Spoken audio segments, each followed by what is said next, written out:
Notice is hereby given pursuant to the Texas Open Meetings Act, Vernon Annotated Civil Statute, Article 625217, that the city of Smithville will conduct a council meeting and public hearing on October 21st, 2024 at 6 p.m. at the City Hall located at 317 Main Street, Smithville, Texas. I call this meeting to order. At this time, our brother Mike from First Baptist Church is going to lead us in an invocation. And he's going to come forward. There he is. Thank you, Brother Mike. Let's pray together. Heavenly Father, what a joy it is to know you, Creator, Lord Savior, our friend. God, we thank you today that wherever we are, you are.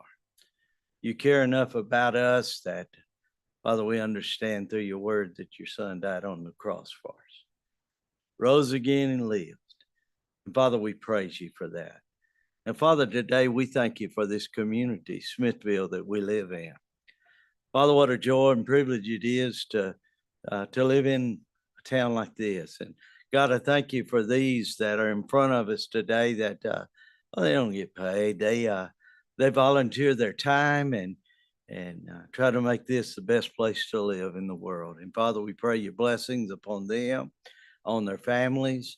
God, we pray tonight that you'd watch over everything. And God, whatever we might do, we'd honor you. We'd be pleasing to you in everything. Thank you for loving us. And Father, bless this time together tonight in our town of Smithville. For it's in the name of Jesus we pray. Amen. Amen. Let's say the Pledge of Allegiance. I pledge allegiance to the flag of the United States of America and to the republic for which it stands, one nation, under God, indivisible, with liberty and justice for all. Honor the Texas flag. I pledge allegiance to thee, Texas, one state under God, one indivisible.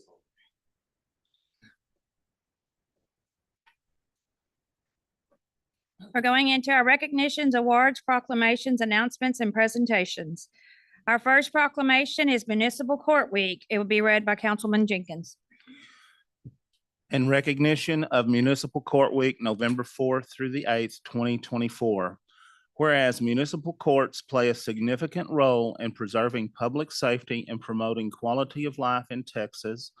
And whereas more people come in contact with municipal courts than all other Texas courts combined, and public impression of the Texas judicial system is largely dependent upon the public's experience in municipal court.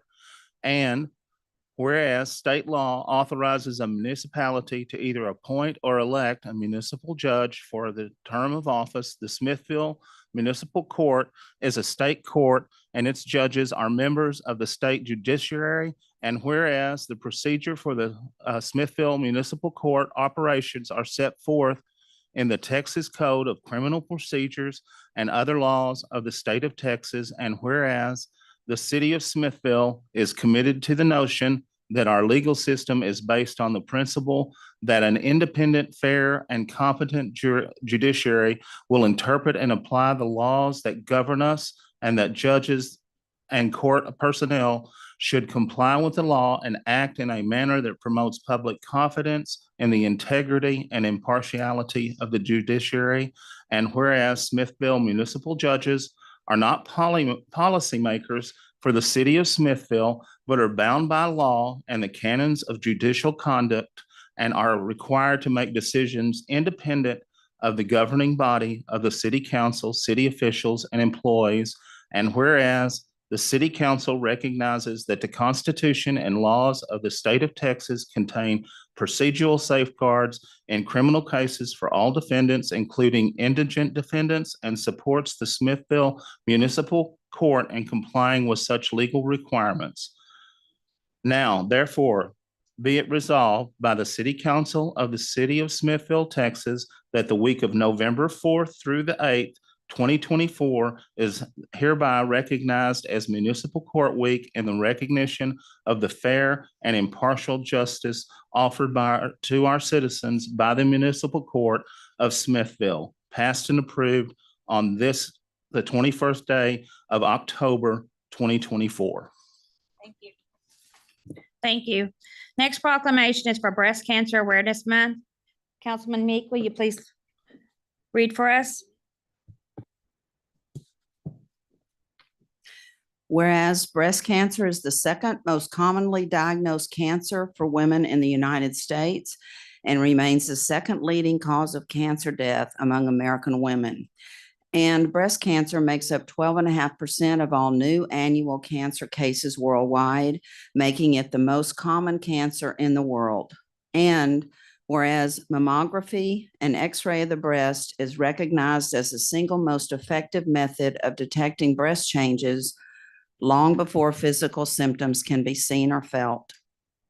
Early detection and improved treatment are believed to have significantly reduced the number of deaths caused by breast cancer. And whereas researchers, scientists, and numerous nonprofit organizations are dedicated to discovering the cure for breast cancer. During the month of October, we acknowledge the extraordinary commitment and effort invested in this cause. And whereas the Smithville Public Library, as part of the St. David's Foundation Libraries for Health, will partner with the Smithville Community Clinic to increase community access to cancer healthcare resources to improve cancer outcomes. And whereas we recognize that over 4 million Americans are breast cancer survivors that give us hope for a better future. Now, therefore, with support from those who continue to cope with breast cancer, I, Sharon Forrester, Mayor of Smithville, Texas, on behalf of the City Council, extend our deepest respect for survivors and those advocating for prevention and a cure, and in so doing, hereby proclaim October 24th as Breast Cancer Awareness Month. Passed and approved on this, the 21st day of October, 2024. Next item is update from Langford Community Management Services on the comp plan. Hello, Jerry. Hello. Can I let you pass it? Good evening, Mayor, Council, community. Good to be here this evening. We wanted to give you a quick update on the process for the GLO Resilient Communities Grant comp plan. And I do have a couple members of my team here tonight. Dennis Koo with Koo and Associates is our senior engineer, and Tim Jenkins, our senior planner with Langford. And I'm Jerry Conrado, and I am the team manager and the grant administrator.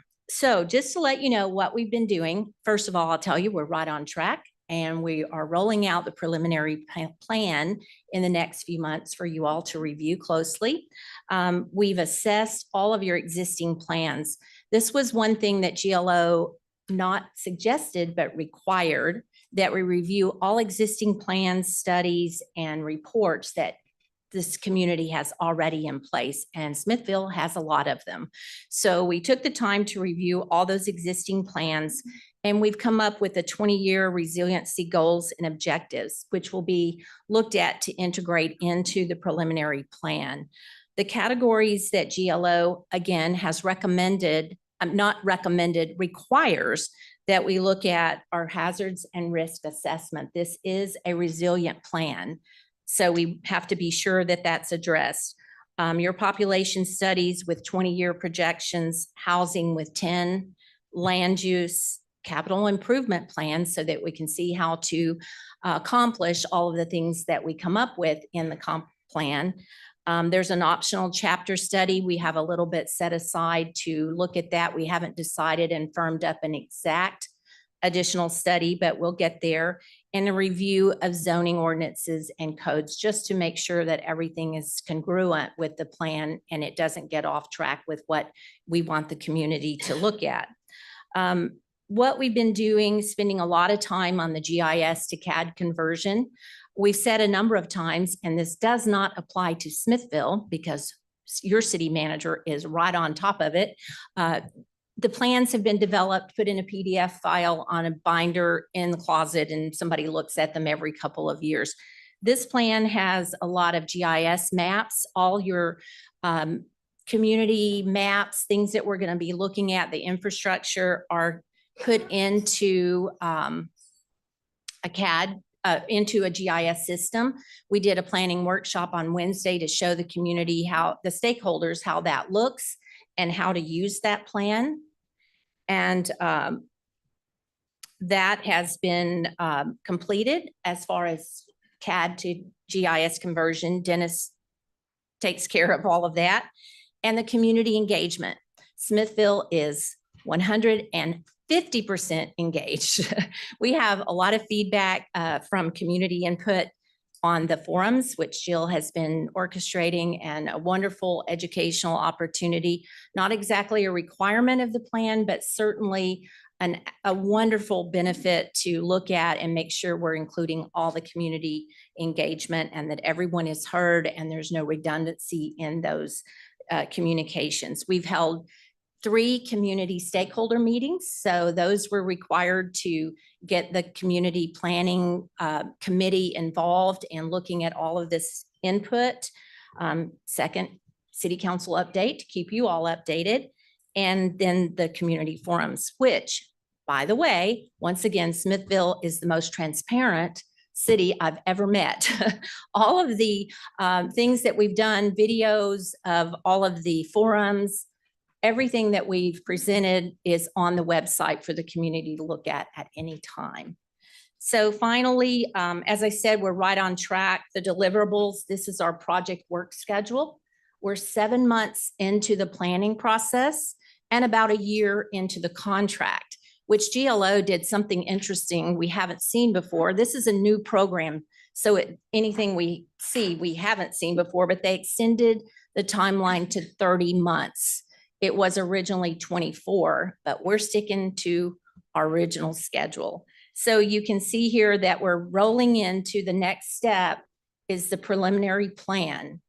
We'd like to deliver this in bite-sized pieces so the community, the council, the stakeholders can look at the plan, see what's been developed, and comment on it along the way as we continue to roll that out. The final piece is, of course, your approval of the preliminary draft and making sure that everything is included, and then the final approval. So that's where we are. Any questions, comments? I have a question, and I want to say for the benefit of colleagues, about a month ago, I sent an email to Tim asking him a series of questions focused on where we were with the process. I personally see my role as a council member, and I would suggest the role as the council being primarily to identify and establish the scope of the comprehensive plan, to then also identify and make sure you have the right resources that you need. Financial are obviously spoken for because I think it's a grant, but do we have a match? I don't think we had a match on this. It was 100%. So to allocate the resources, which would be not only financial, but also, people resources, and then monitor the progress. It was really that third bullet that motivated me to reach out and ask the question about a month ago. And some of those questions you addressed high level here, which was, when we started talking about this process well over a year ago, and I think it was Tim that suggested the process would be a steering committee with the chairman of a steering committee and then a bunch of subcommittees. And we commented on how important that chair of that steering committee was going to be to make sure all the subcommittees and the working group stayed on task. And then at some point that process morphed, if you will, or changed. And I think that it has been indicated, at least to me, that Langford prefers it this way, a stakeholder approach to this as opposed to a steering committee. So my question was, who are the stakeholders? And Jennifer was nice enough to send me a list of the stakeholders. We have 2 groups of people involved, stakeholders, then what they call coordinators, which I think is largely city staff. And so my question was, inevitably, I would imagine during these series of meetings, there are decisions that have to be made. There's decision forks in the road or trees. And my question was, how are those decisions being made? Is it the stakeholders that are driving it? Is it the Langford team? Is it general consensus? Is there a vote? How does that governance work at the working group level? That's one question I asked. And then the other you touched on too, which is, do we have the right people getting attendance? I got about 1:30 or 2 o'clock today. I did get the answers to my questions, and I have not had a chance to look at it because I got it so late. But it does show minutes and attendance sheets, so I can get some sense for who's showing up. Because what I want to know as a council member is, of the list of 11, 12, 13 stakeholder groups, and then these coordinators, how many people are going to these meetings? Because that's who all of us have entrusted and delegated to oversee this process. So can you speak a little bit to how the governance at these meetings work? I know you're getting ready to migrate into kind of gathering data and into more planning. How does that work when the group is sitting together and there's an issue that comes up? What if you say our population is going to grow 3% for the next 7 years? What if people disagree with that, and how does that get governed? And tell me a little bit about how that process works for how you make a decision at the working group level. Sure. Yes, yes, yes, no. But really, GLO came up with the requirements. It's in your project scope. They refer to the planning committee as key stakeholders, which in their first kickoff meeting, and the presentation is online, by the way, I double checked that. It outlined who the key stakeholders were that the community provided, and it was a representation from key influencers, people who are involved in the community to participate. The meetings were always open to observers. So anyone from the council, I know there's some regulations with how many people can attend, but you can always come and observe. And then after the meeting, everything was posted. But these are not decision-making meetings as much as reviewing and recapping the data we've collected, the assessments we've done, the decisions if someone doesn't agree. For example, on that population, we saw the growth from the county, state, federal records to be much, much lower than what we now know could happen in Smithfield due to some recent development news. And so we present it as we see it. That's what we need to use as far as the assessments, the hazard mitigation plan from Bastrop County, the current comp plan that's been updated a couple of times. That's what we have to use. So no decisions are being made at those meetings like that. It's always open for discussion. And then as far as the preliminary review, now is the time we've already started compiling all of these assessments, all these strategies, all this input from the community, and drafting the plan that we want input on it. We want you to look at it and see, is this right? Is this not right? So does that answer your question more about the process? It does in a way. And again, I want to reserve because I want to review some of the stuff that was provided to me late today. But I think there's an important distinction to be made between transparent and engagement. You can have a fully transparent government, and I think we do. I think there is enormous, actually more data on the website than you would even have time to really go through. And so that to me is transparency. And that's a very good thing because there's limitless almost amount of information. Mm-hmm. That's distinctly different from engagement. And you made reference to 150% engaged. If you had a community of 4,000 people and you regularly had 15 or 20 people show up, is that 150% community engagement in your opinion?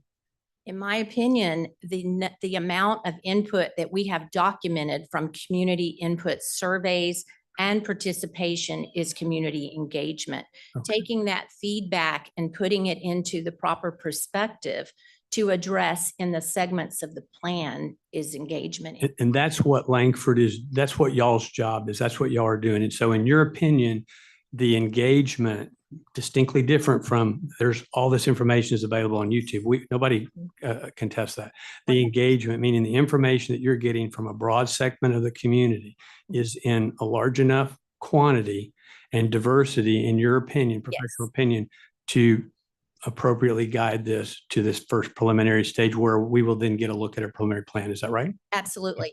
And to tell you what we did to make sure of that, we took those videos from YouTube and from our meeting, and we transcribed them and summarized the common comments that we're getting. There's a lot of redundancy across because different people answer different things, but there's some very common things we're hearing over and over that alarms us or alerts us to say, let's look closer at this, and something to be discussed at a meeting. So that condensation of data that's out on YouTube, that's probably in some of those links and some of that stuff that Tim sent me this afternoon that I haven't got a chance to go through.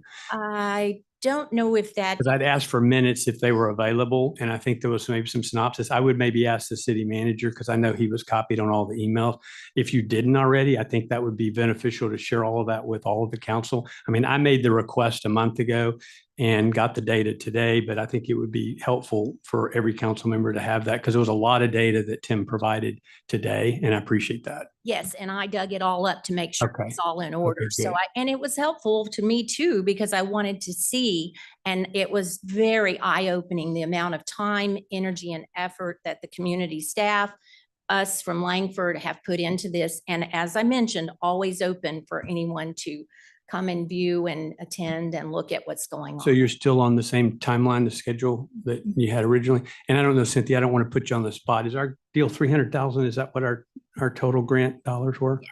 Where are we? How much, can we maybe next time get a report for how much we've spent on the comprehensive plan and to how much we allocate, so we can get a monthly report for how much we're spending, so we can monitor percentage complete to money spent, kind of like what we do with our budget? Sure. And I spaced that all out as your administrator to make sure it was in manageable pieces along the way. So the 300,000 is spaced out in billing and invoicing and Okay. draws over the next 24 months. All right, I'll yield. I'd love to see if any other colleagues have any I've got a comments. couple of questions if I may. And I have been to a few of the workshops, and I did go to the stakeholder meeting last week. So when we look at the community participation, and for our size town, I've seen the numbers of people that have been responding to the surveys, and I see it in the mid-20s to 40. Now, I don't know if that's 150% participation, then tell me, relevant to our size. But the other thing that I noticed last week is we only had 6 stakeholders show up. Is that typical? 6 stakeholders. I thought there was more. There were 6, unless somebody wants to correct me on that. I mean, how many stakeholders do we have? I think there's 13 total. So that's the type of stuff I would like to see, because as we move forward in the process, if we don't have full engagement from those people who were asked to be stakeholders, then we need to know now, and we need to make sure we've got the right skill sets represented. And of course, we need them to go to the meeting. It's a volunteer thing, but this is a generational process that we're going through. And when we get done with this, hopefully it's something that's not going to gather dust. And so I would ask you, typically less than 50% participation from stakeholders. Is that normal? No, we have a login from each of the workshops. Of course, the very first one was more. I think almost everyone attended from the representation. And I cannot tell you exactly how many were there from the last key stakeholder meeting, but we do look at that. And we've only had 3 stakeholder meetings. So those logins are available. We can track that and let you know. Can you get that? Is that part of what the package that you requested, Tom? Is that in there? Yeah, I haven't read through it, but there were several lists that had manual signups, and there was one where somebody had prepared it like in an Excel form. So I haven't looked at it, but there were several of those that were sent to me. I just didn't get them till late today. Yeah, I just don't want us to get too far into the process where we might need to evaluate and possibly make changes if necessary to get the right people with the right attendance. Thank you. It seems like there's been a lot at each one, but like I said, the first one was full house. The second one, we did a recap and review. We do have the logins, so I can let you know. I'm sure there's excitement in the beginning, but now when we get to the real work, we've got to make sure we've got the people. I know. From, I know. from the onset, excuse me, we did ask that if a stakeholder could not be present, that an alternate show up in that individual's place. Mhm. But life gets in the way. And so far we've had some pretty good participation. I would like to see more, Mhm. but at the next meeting, we'll ensure to try a little more urgency in the note that we send out. Hey, if you can't be there, please send an alternate or their alternate, so we have representation. Yes. Yeah, and I will say, I mean, it is our responsibility. The buck stops here, I think. The buck stops up here. If we have agreed as a group to adopt and use this process where we have identified stakeholders. I think there's 13 and either 9 or 11 coordinators. Mhm. We have adopted that.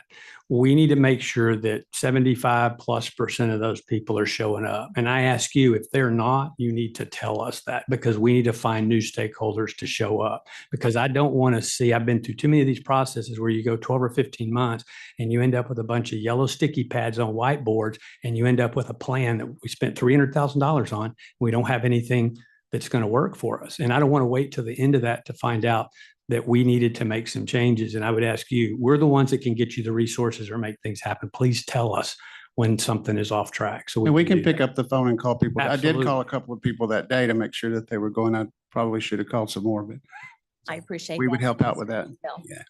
Yes, and believe me, those of you who know Langford, we have your best interest at heart, and we're going to do whatever it takes to get this to fit for you, be best for you, and work for your community. So we will certainly do that. Thank you. Any other comments? Yeah, I went to the land use forum, whatever that you had, and I was really impressed with the guys from where was it? Round Rock? Yeah, Round Rock. Thank you. Georgetown. Yes, they were excellent. They knew what they were doing. And it showed me that we're going to be looking at how to use our land and what we're doing, because they have some templates and stuff. We may not want to use exactly theirs, but at least you have that stuff in there. And I really did like that. Thank you. I agree. Round Rock won the best plan of the year a few years ago with their plan. It was not part of the GLO RCP plan. So we have a little different requirements from GLO, but match close enough to be certainly taking into consideration their planning methodology.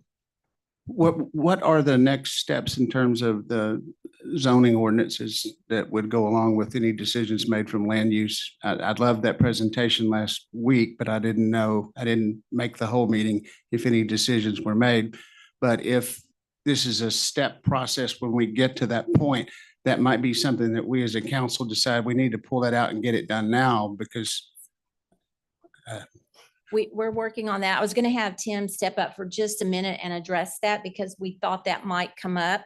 And we don't want to wait till the very end of the plan and then go, oh, now we need to review the zoning and the ordinances and the things that are already in place. So our goal is to match it as we deliver bite-sized pieces of the preliminary plan, so that you're not overwhelmed with, 42 chapters of information. So there will be 3 to 5 chapters with zoning and ordinance reviews to match. So we want to start now as we start rolling it out. It won't be a decision to be made yet, but it'll be review, consider, and think about.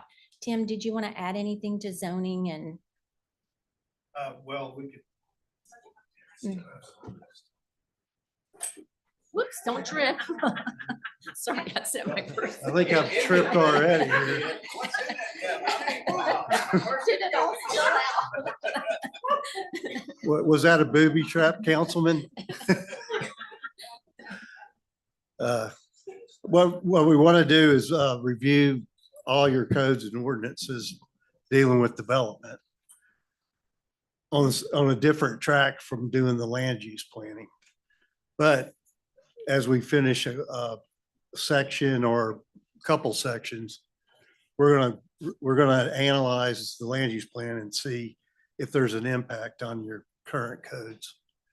So anything we recommend to you, we'll have that as a part of the analysis, is what's the impact on your current codes and ordinance. and that'll tie into the capital improvement plan, whatever that might be, which could cause us to go to the citizens with the bond vote and or other things. So I'd rather that we assertively and aggressively insert ourselves into the process now instead of later, because we're the ones that will have to vote on whatever. Yeah, I approvals mean, up there. it's, we could do presentations for you as we build it.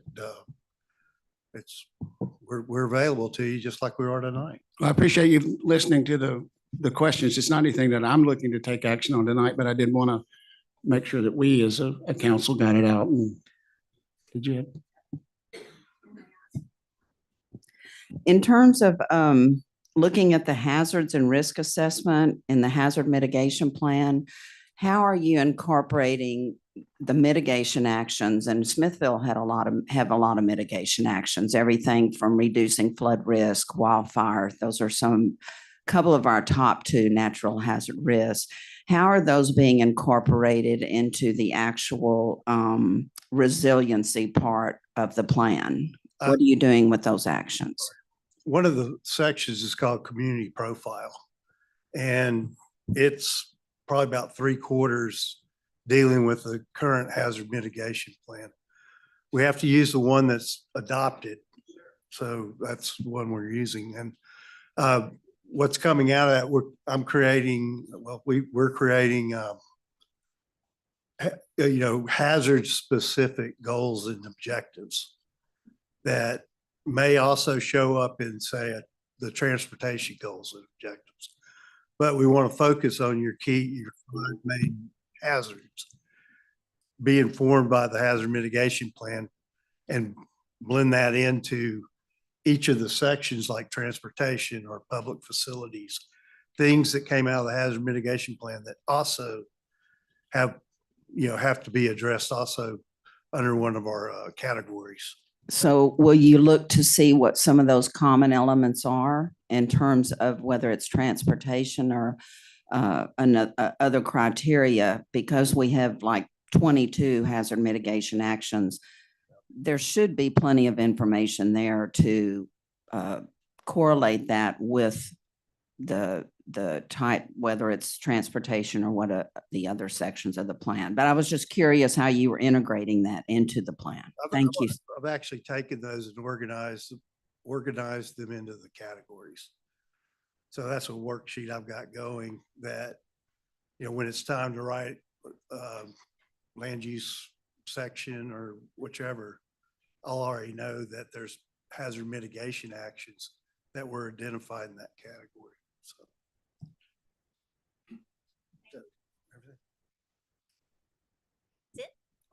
Thank you.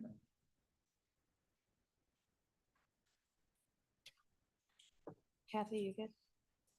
The update is next on you. Update on facade improvements and grants and blue highway signs. Thank you, Mayor. I just wanted to touch briefly, we had mentioned there was a facade improvement grant program that I believe it was funded under last year's budget. The city provided $5,000. It's a 50-50 matching grant for improvements to the exterior of commercial properties within the city limits.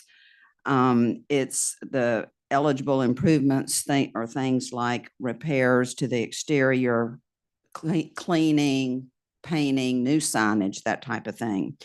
So this was a collaboration between the city and the chamber, and it was a really great collaboration. And it's a great example of how effective these things can be, in my opinion. Caroline Noya, my partner in crime on this particular project, we received 11 grant applications, and we were very happy to fund 7 of those. It's $5,000 might not seem like a lot of money, but when you're looking at $3,000 for some exterior improvements and you can get $1,000 to help offset that, that's a win-win for everybody. And I want to congratulate those grant applicants. They were Ralph Land Group, Molly Todd Realty, Southern Direct Primary Care, Main Street Gibson Moore, Woodwise Cabinetry, Serenity Star Comfort Cafe, and Golden Girls Boutique. So we're just very proud of this, and we're excited. And you'll see a little sprucing up going around town. They need to complete their projects by December 31st, and then they'll be reimbursed for that portion of their cost.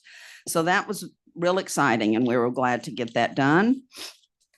We've also, the chamber and the city have been working on trying to get, for apparently a very long time, some of the blue highway signs out on 71 that direct people into the city. And it's been kind of an uphill battle, but we've found the director of this program, John Brown for TxDOT, has been very helpful.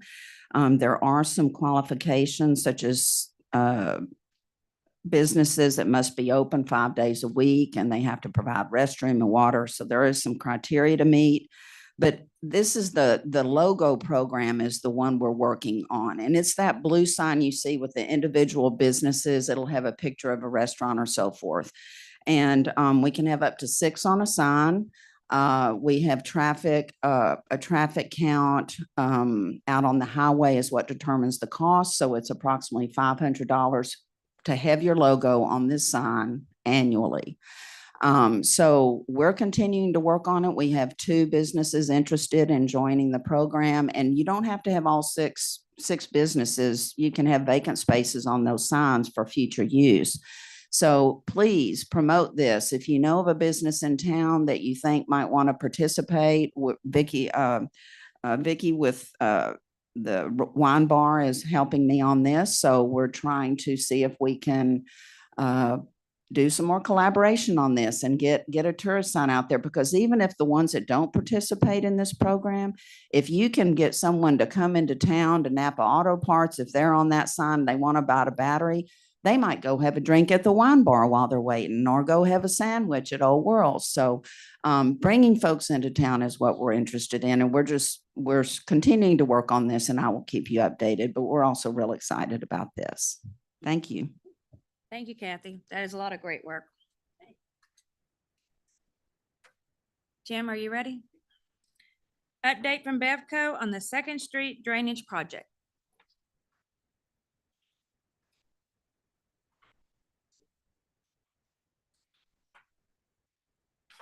Thank you.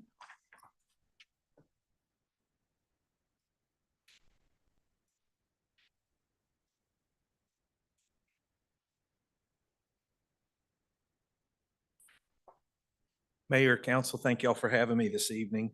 The handout I just gave you, it should be exactly what y'all have up on the screen there. I sent to Robert, just brought extra hard copies if y'all want to take notes or anything on there. The Second Street project continues to move on. We're getting to the point where we're wrapping up phase 1 improvements for the most part. Talking with the contractor this afternoon, he's going to be doing the paved driveway and curbing at the south end of Ramona Street, and then the corner of by the bank, the northwest corner there. We hope to do that here within the next couple weeks. The reason they're moved back to Ramona Street, there at the corner of the bank, there's an existing fire hydrant that's on one of the city's lines. That particular water line is we're having to relocate it in order to accommodate the storm sewer and street improvements. And we anticipate that'll be happening within the next week and a half or so, getting that water line relocated.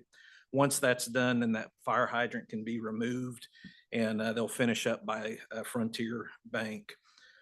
In the interim, while that's going on, this week, most likely on Wednesday, they're going to start moving into phase 2 improvements for the sidewalk improvements, and start at the corner of northwest corner of Olive and Second Street, and then work their way back to the west. The street improvements for phase 1 have been adjusted a little bit, have been combined with phase 2 street improvements.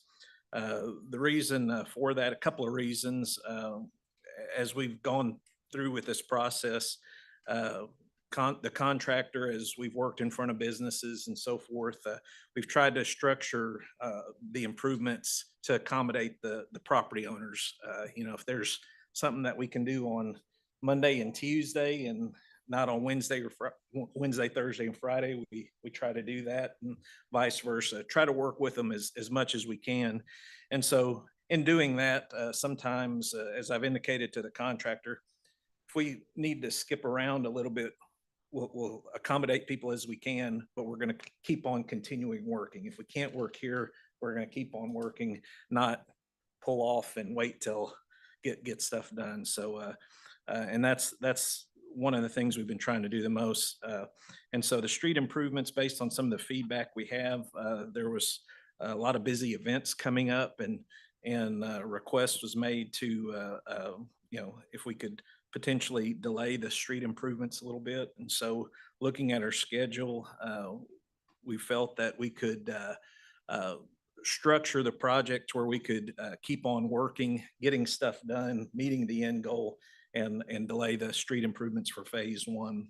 In conjunction with that, besides that, we've also been, I've been working with CenterPoint for 6 months now. They have a gas line that needs to be lowered in order to accommodate the street improvements. And I'm still pushing them to get that done. And so that's that's the second reason the street improvements have been delayed a little bit. But just want to assure council, everyone that, if we may not be doing this part, we will be doing a part in that to get this done as quickly as we can in that. Based on the events, it looks like we're probably going to do the street improvements after Christmas. And that's to accommodate, I know you'll have the Festival of Lights at 1st of December and so forth. And so we're trying to get things in a condition to not disrupt the festivities, because we know that's a big event for the city, and so certainly don't want to do anything to alter that.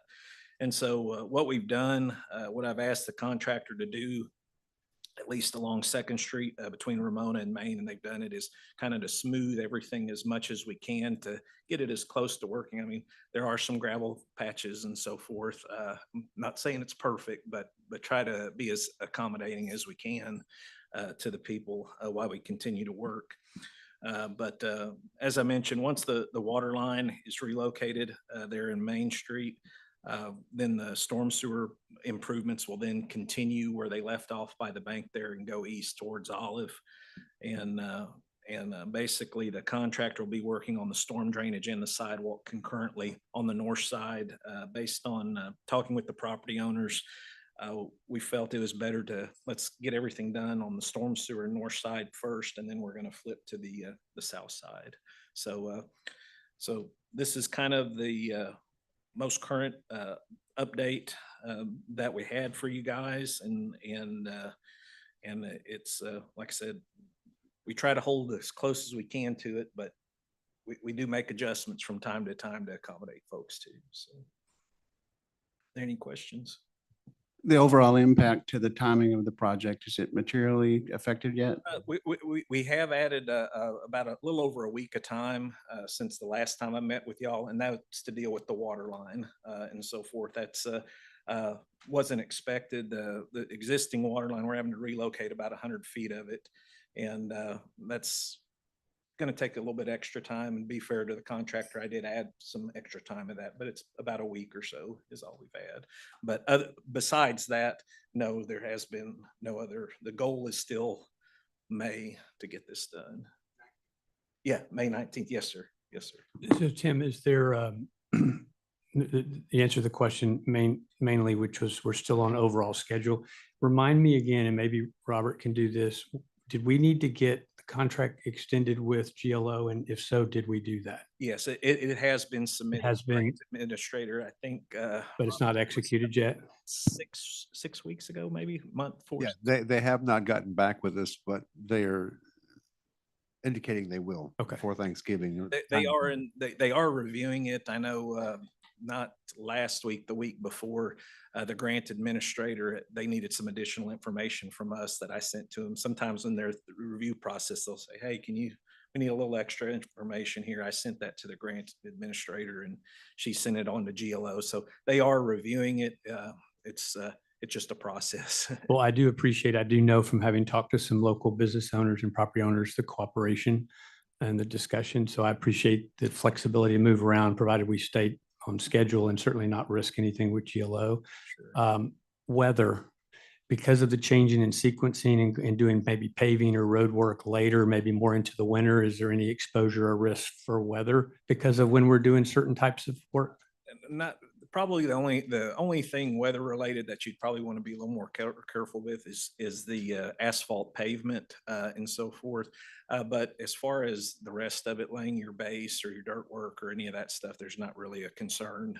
So the asphalt, you're not worried about that because of where the timing is on it? No, sir. No, sir. If we were doing like a chip seal or a seal coat or something like that, I'd be more concerned because that's a lot more heavily weather dependent now, but we're basically doing hot mix and so forth. Not saying it's not weather dependent, but it's a little, you have a little more flexibility with that as opposed to seal coating. So when you gave the contractor extra time, is that more general conditions charge for us? Is that the only potential change order so far in the deal? Yes, sir. Yeah, that's Okay. that's only. So how does that get paid for? That was done as a change order to the GLO contract. It's basically, Is it on us or it would be on the GLO? it'll be on GLO. Okay. Yes, sir. Thank you. Just further edification, this GLO grant is $13 million and there's 4 projects tied to this. So there's a lot of movement within this project and the other projects, give and take, acquisitions, no acquisitions, change orders. So we're working within the context of GLO to expedite these changes. Yeah, to Robert's point, the whole kitty is kind of divided up into 4 parts and so forth. But GLO allows you to shuffle money in between the various parts. What they don't allow is to exceed the overall. Yeah, of course. But those 4 parts have dollars that were presumably informed by either your estimates and or bids. So if you take from Peter to give Paul, at some point, Peter needs its money. Yes, sir. Yes. Sir. So And the way we've structured this, the biggest part is on the southeast side of the town with the drainage improvements there. And kind of the plan is that has a couple of different parts in it. The intention would be to, obviously we're going to design the whole thing and see what our bids are. Now, if we get into the estimates and it looks like, hey, we may exceed it, then we would cut back in scope and so forth. But right now, we're not planning on cutting back on scope until we're required to.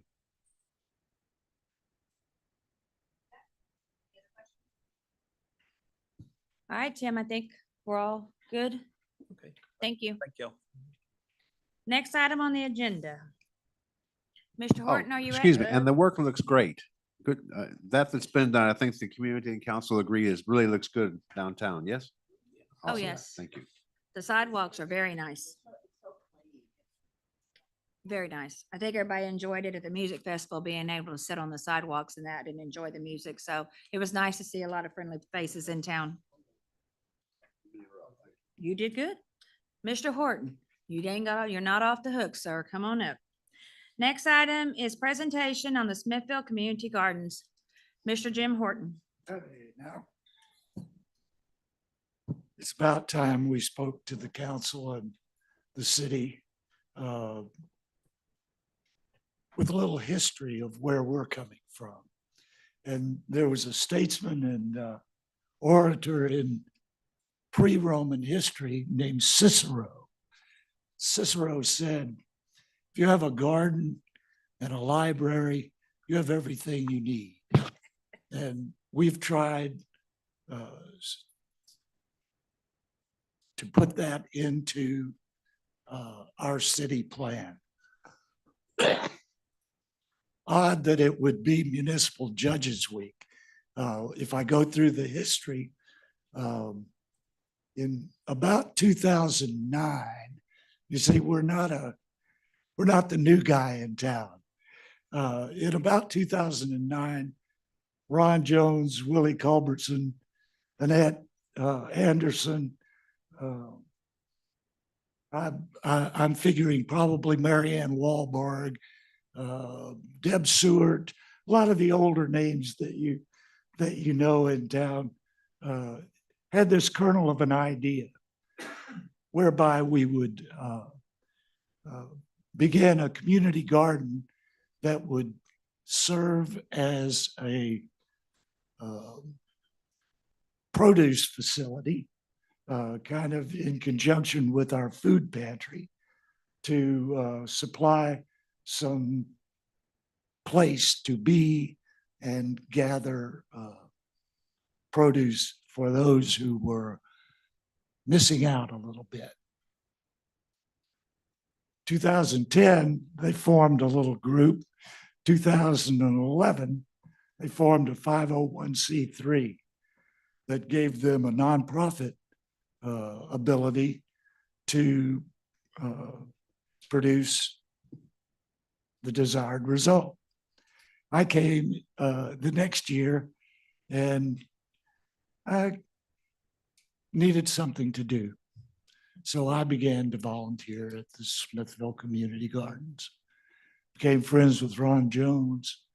And over the course of the last 16 years, we put together some edible parks in this town that have given not just produce, but the growth to the community itself. And we're the only thing on the south side that gives a short walk to those who would like to be in an edible park. I see people reading, I see people just lazing about sometimes. There are all sorts of things that go on with us. It started on Washington Street. It grew up to having another one. We were sort of anarchists, actually. We would take a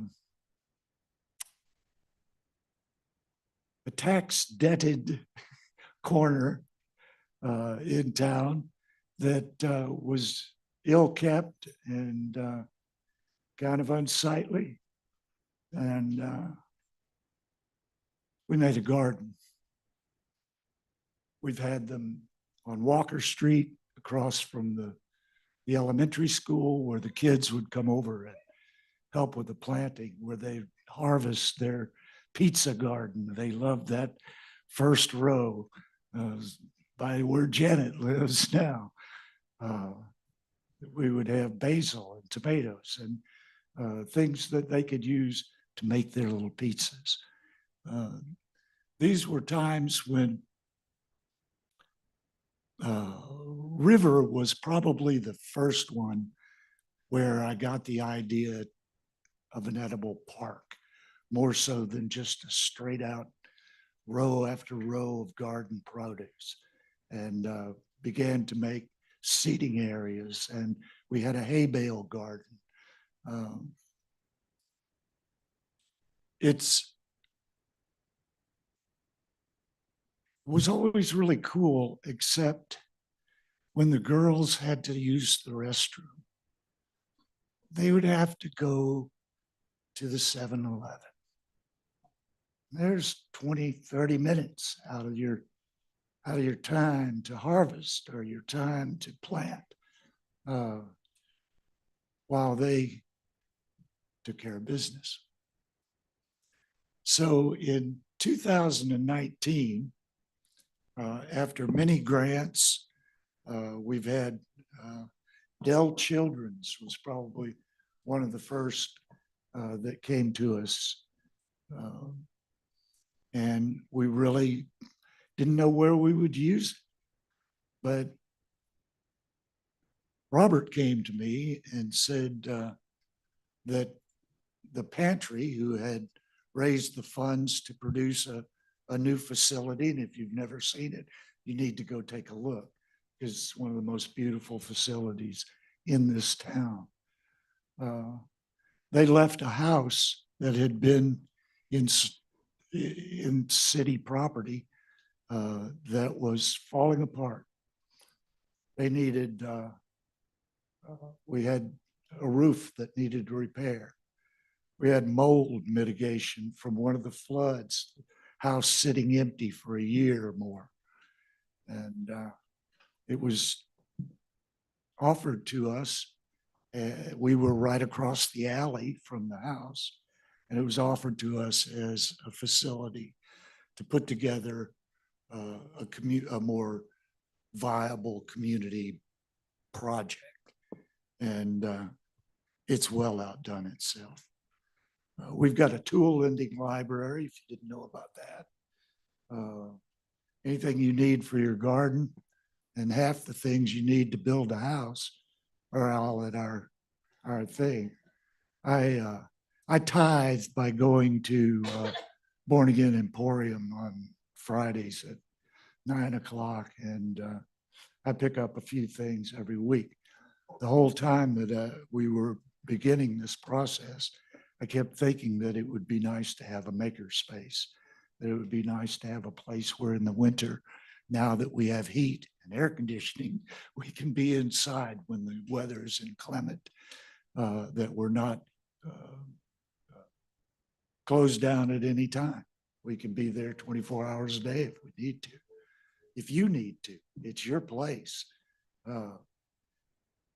One of the things that came to me early on was I thought to myself, why don't they?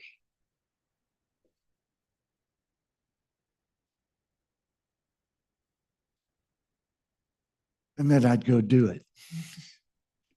And I've used this all these years.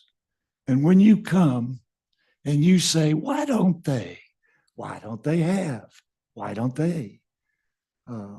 What you mean is me. I'm the process of 16 years of being there every Tuesday at 4 and every Saturday at 9. If you need anything at all involving the gardens, you can always find me there. If you get busted and you need your community service papers signed, don't call me on Monday or Sunday. It's 4 o'clock on Tuesday and 9 o'clock on Saturday. I'm watering and I'll be there to sign your paper.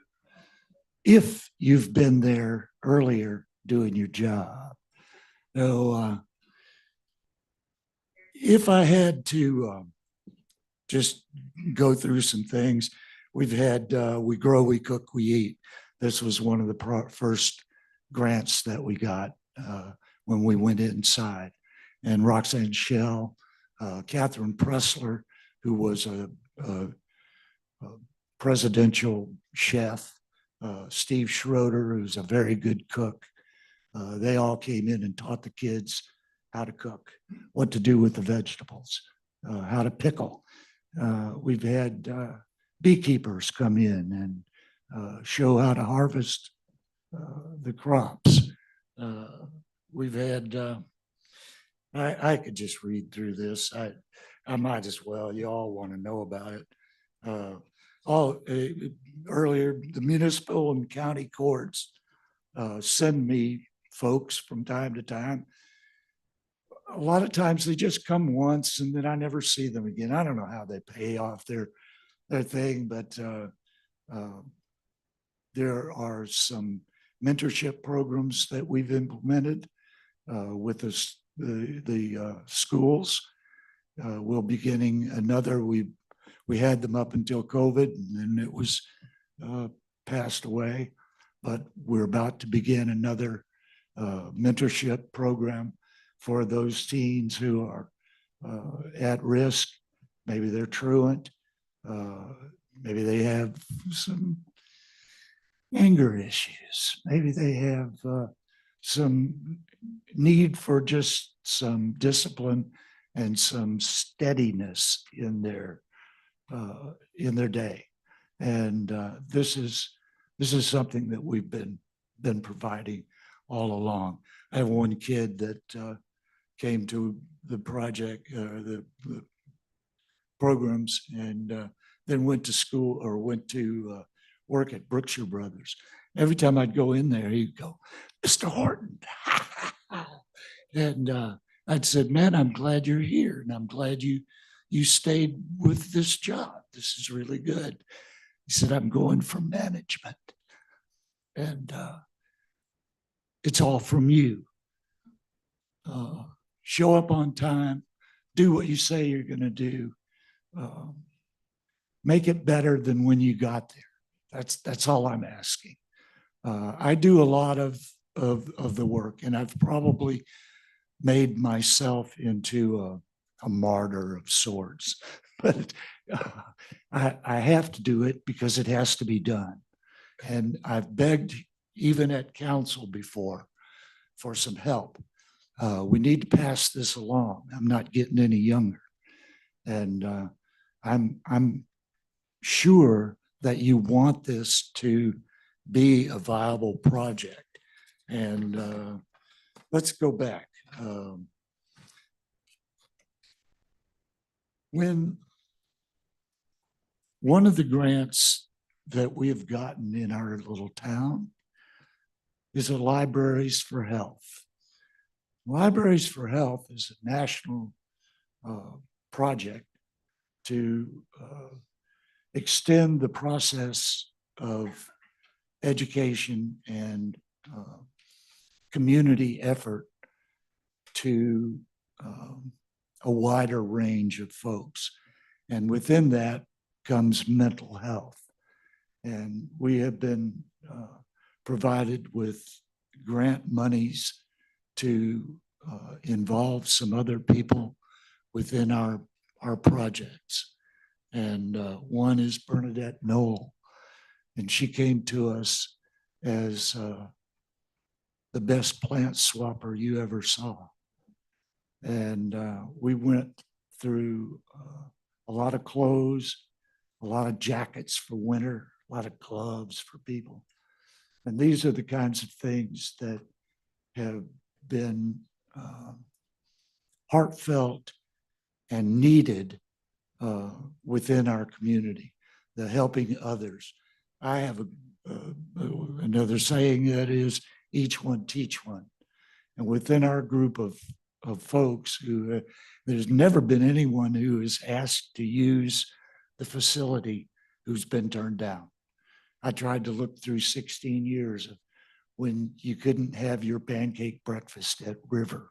You couldn't ask John Chabot for that griddle to make those pancakes in the morning. Y'all, this has been a fun project, but it's also hard. We demand that you give us your attention. When you want to use the facility, ask. It's never been turned down. There've been a few that asked and didn't show up, but within those parameters, if you'll be consistent and you'll make sure that the doors are open and you'll be a nice and kind and wonderful member of our community, you can have the building anytime you want. I don't want to be the guy who vacuums all the time. I don't want to be the guy who has to clean up all the mess. I'd like to be able to enjoy it myself. So come on, take up a part, pick up a cup, pull a weed, make yourself available. This is what we're looking for, is community and service. One of the things that came to us, hey, there's Ron Jones and a big old cabbage. That was at River Street.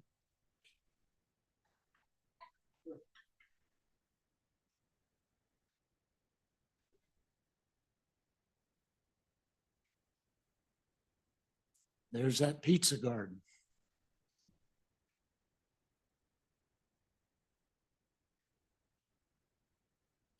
This is y'all's community, y'all. There's old people and kids.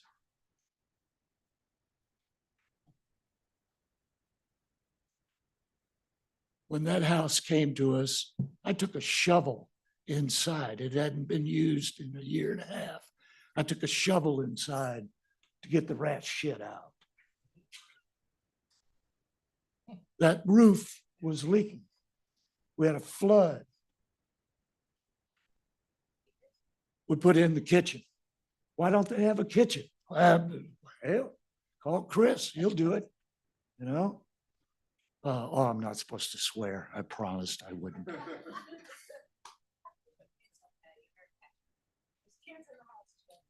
Hey, this group right here,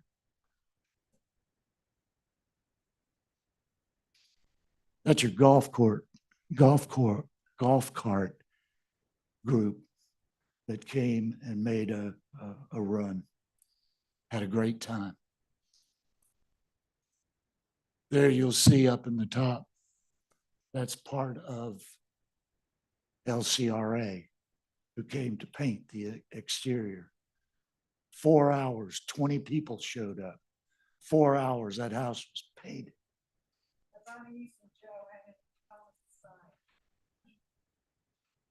You see those two pictures on the outside edge? Mold mitigation.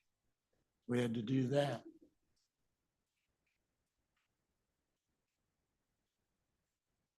This is your place, man. See that shiny new roof that Rick Haney put on? Beautiful job.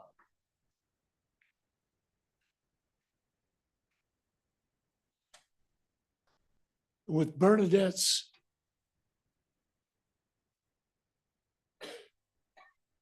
perfection of making community, of reduce, reuse, recycle, of each one teach one. We've put together some pretty good projects. There's Emily Rutherford. She came over with the National Honor Society group that would come over each year. We have sewing classes where there's Thomas's sign made on the little saw he brought in. He wanted to do that. He made it happen. This is your garden on Walker or on Whitehead in the middle. So we have them on either side of town. We've had as many as 4. This is not a, it's not a toy. This is a working piece of our community. This is a working piece of the community effort to gather everyone together on both sides of the tracks so that we can go forward with all of this that we have in mind for making Smithville beautiful. I don't know what else to say to you. I've spoken too long and I'll probably have to buy pizzas at the end of the night if we stick around much longer. I said I didn't want to talk, but it's all I want to do because I want you to understand how important this particular part of our community is. You did a great job. You with did a great job, Mr. Horton. I give you. Stand up. If you're here with the community gardens, please stand up. If you're here with Mr. Horton.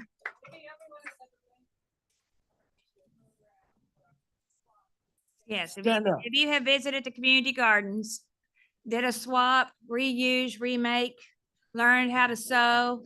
How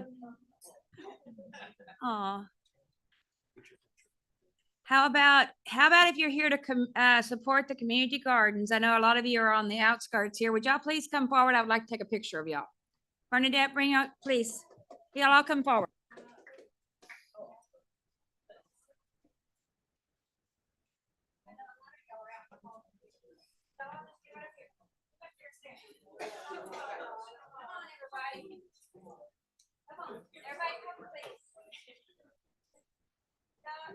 What a wonderful group.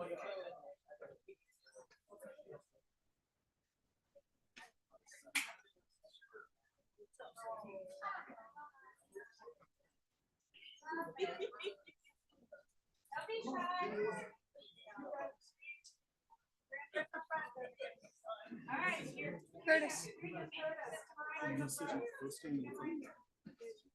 Very nice.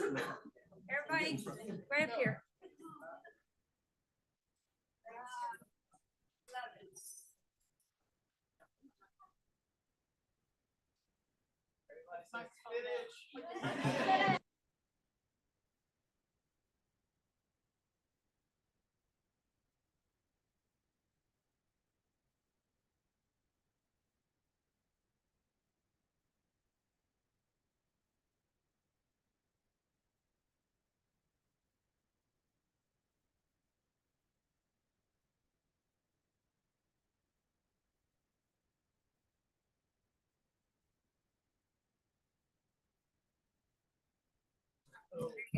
All right, I was gonna rally all the troops, but I didn't want to rally all the ones that come to the garden kids with their little ones because it's bedtime. And I didn't want to rally all the homeschool people that drive in from 30, 45 minutes or an hour away.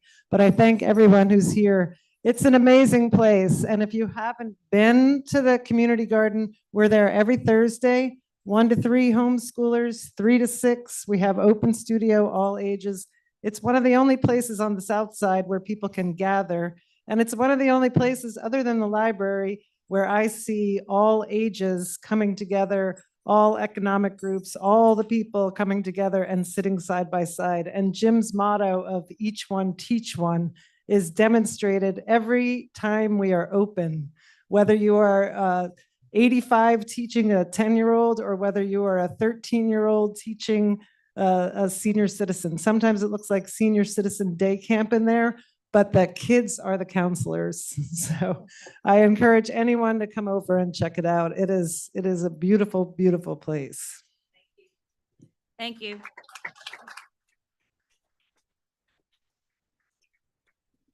You have a hard act to follow. Update on the recycling center. Councilmember Jenkins. That's it. All right, folks, Recycle Center is going great guns. Everything's going along well. One of the updates is there's a $60,000 grant that may be available that we have applied for that will get us a new baler for mixed paper, new signage, and just spruce the place up. We'll know more about that next month. We've been put in for it. Keep Texas Recycling has really, really been a godsend to us. They have helped us a lot. They are doing a lot of things for us. And Edward, thank you and all your guys for everything they're doing down there. I told you it'd be short and sweet. In December, we will go over, what we're going to do for next year and how the recycling center, how it's done this year.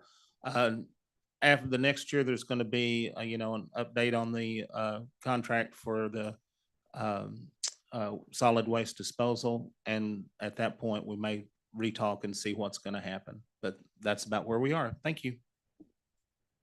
Thank you. Next item on the agenda, discussion and action on approval of the minutes from September 9th, 2024, council meeting and public hearing. You'll have time to look over them. Any questions, any comments? I'll entertain a motion. Move approval of the minutes as submitted. Motion's been made and second. All in favor? Motion is approved. Next items, general public comment. How many people we have signed up?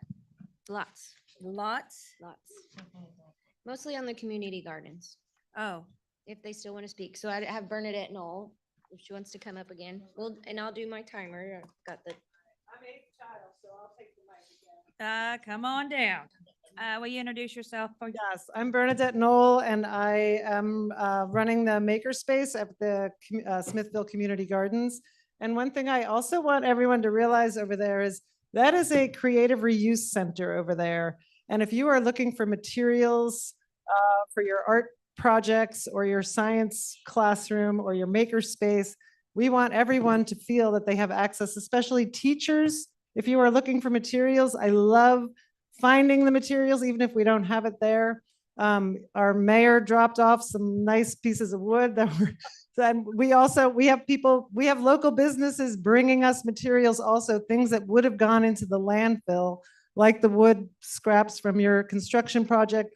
We have a carpenter or a cabinet maker in town who brings us the most beautiful pieces of all different kinds of wood. We have a sign shop in Bastrop that brings us their leftover cardboard tubes and vinyl stickers.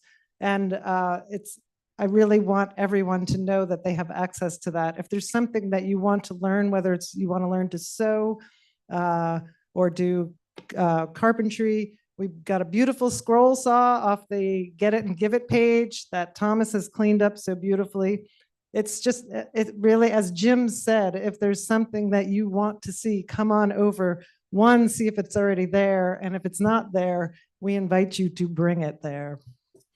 So I had let me just look at my notes real quick.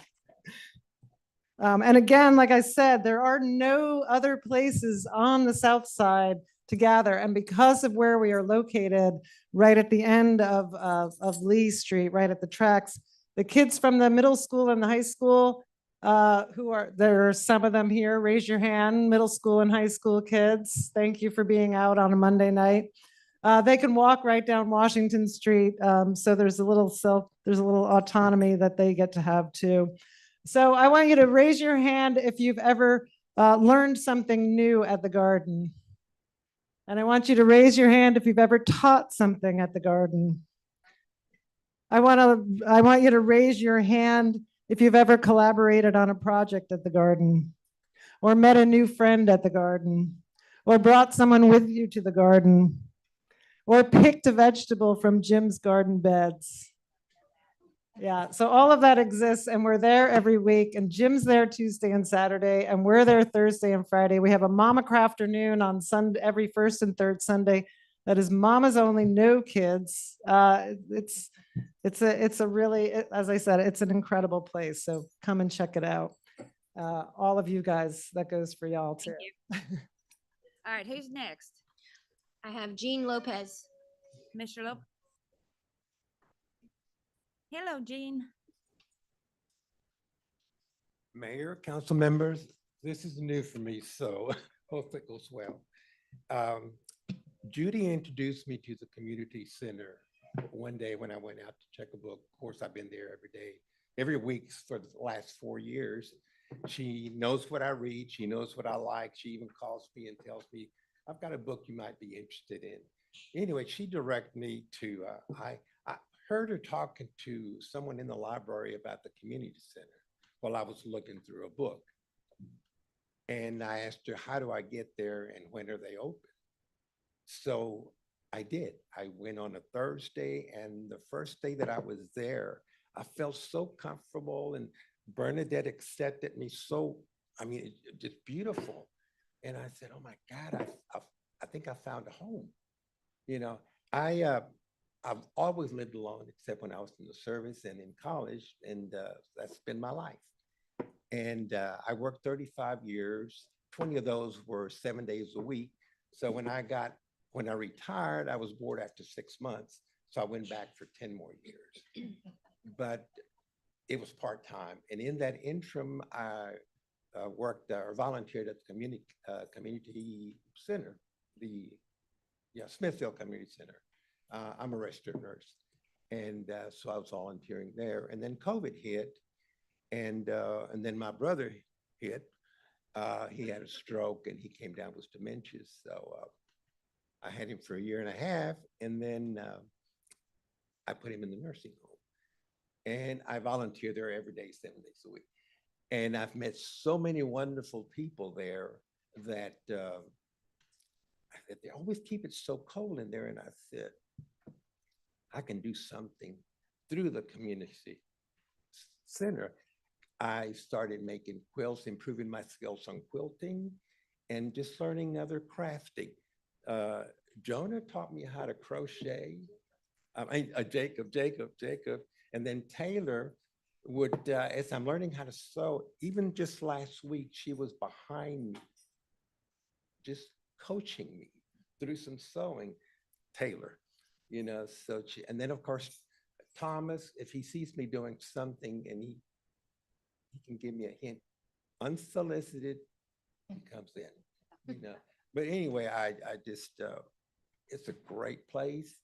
I feel safe there. It's not always quiet, but for the most part. And I've met a lot of people there that sometimes I feel kind of selfish because, oh, I hear, you know, oh, she knows how to fix sewing machines. So I asked Bernadette right away. And Bernadette will give me the number. Or Joan, where's Joan? She got, anyway, her and she said I could go and go to her home and learn any tips about quilting. So, but anyway, I just support that. I just love it. I just, Well, Jean, you're a great neighbor, Yeah. and I see you when I go over to visit. Uh-huh. I see you always sharing your knowledge with everybody. I appreciate you volunteering your time being a nurse at the nursing home. I know people enjoy seeing your face there, so I love my ladies. thank you. Thank you. Uh-huh. Next, Next, I have Winnie Griffin. Lee. Winnie. Winnie, I'm sorry.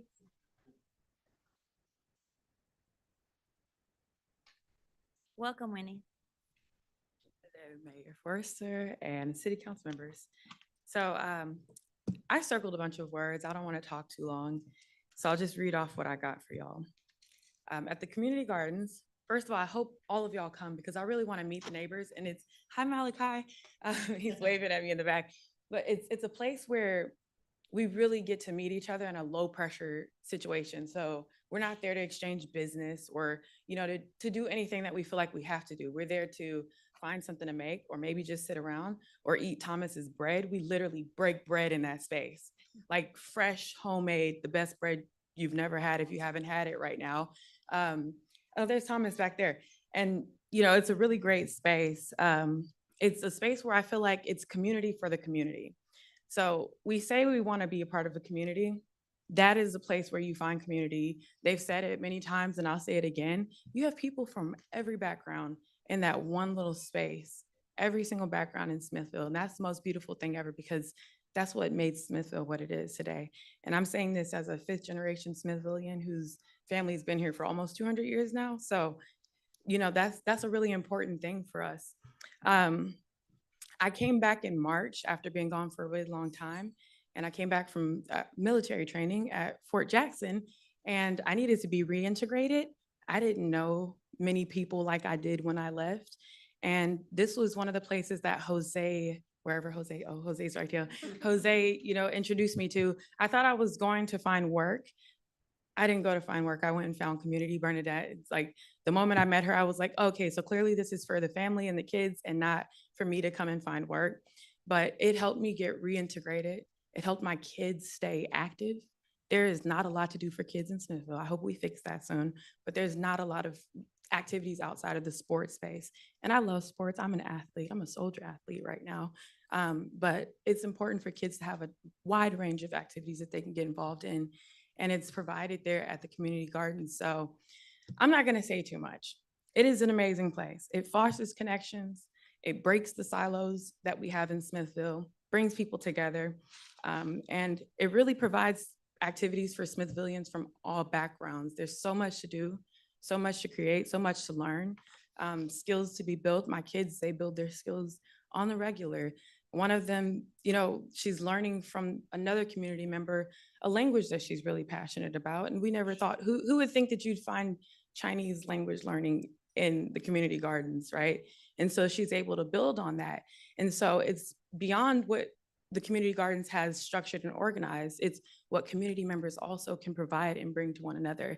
I've learned about so many different events and I've been able to connect deeper with the community as a result of being there. So thank you, community gardens, and I hope y'all all come out. Who's next? Next, Brett Douglas. Hello, Mr. Douglas. Don't laugh at me. I feel really fortunate to be able to bring up what I wanted to talk about today because not only could be integrated in our comprehensive plan, but it's about bringing the community together. A lot of what I've written has already been said. Our town, like many others, face challenges related to community, health, infrastructure. And my proposal is something that I would like to discuss further in the future, of course, but I want to outline the idea of having a bicycle route that goes throughout the city. There is a clear divide in the city, which we've discussed. It's reinforced with physical barriers, like the railways and the languishing road quality. And by constructing a bicycle route that bridges the north and south sides, and we create a literal and symbolic path toward unity between our two sides of the city. The bicycle route will also encourage active lifestyles by providing residents with safe and accessible options like dedicated walking routes or the use of strollers for new parents to get around town without the reliance of a vehicle in our already limited parking downtown. And that, of course, would mean bicycle racks, which we have none of, and we don't even have any ones at our grocery store, Brookshire's. So that I think that's a very important thing to include. Currently, our town's amenities are physically separated, i.e. Brookshire Brothers, the library, City Hall, and it limits interaction between residents in the different areas. The proposed bicycle route, which I have created and can provide in a future time, connects public works, encourages collaboration, extracurricular activities, all of that. An example of what my route would look like, or what the city's route would look like, would stretch across town and be strategically planned to connect key locations such as city parks and schools, Brookshire Brothers, and the library and city hall areas, which means downtown. There is a route could be designed with safety in mind. This would include clearly marked lanes, proper lighting for evening use, and it should include something that I'm sure even car drivers would appreciate: the smoothing of the road at the railway crossings, because my car just jumbles all over the place whenever I go down there. And that is something that for a bicycle can be tough. So I urge council to consider it as part of the comprehensive plan. And I make myself available as an experienced bicycle rider and one who have set up bicycle groups in big towns. And it's pretty good at this. So thank you very much. Thank you. Love your idea. Who's next? Kaylee Morgan. Kaylee?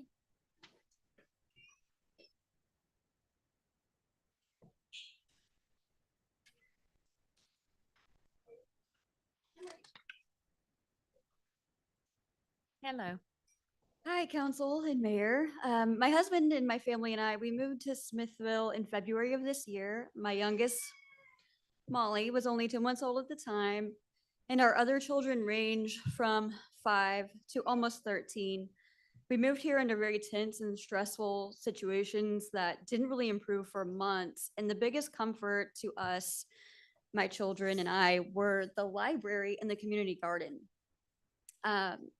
Meeting Bernadette was a breath of fresh air to us and led us to being rooted in the community.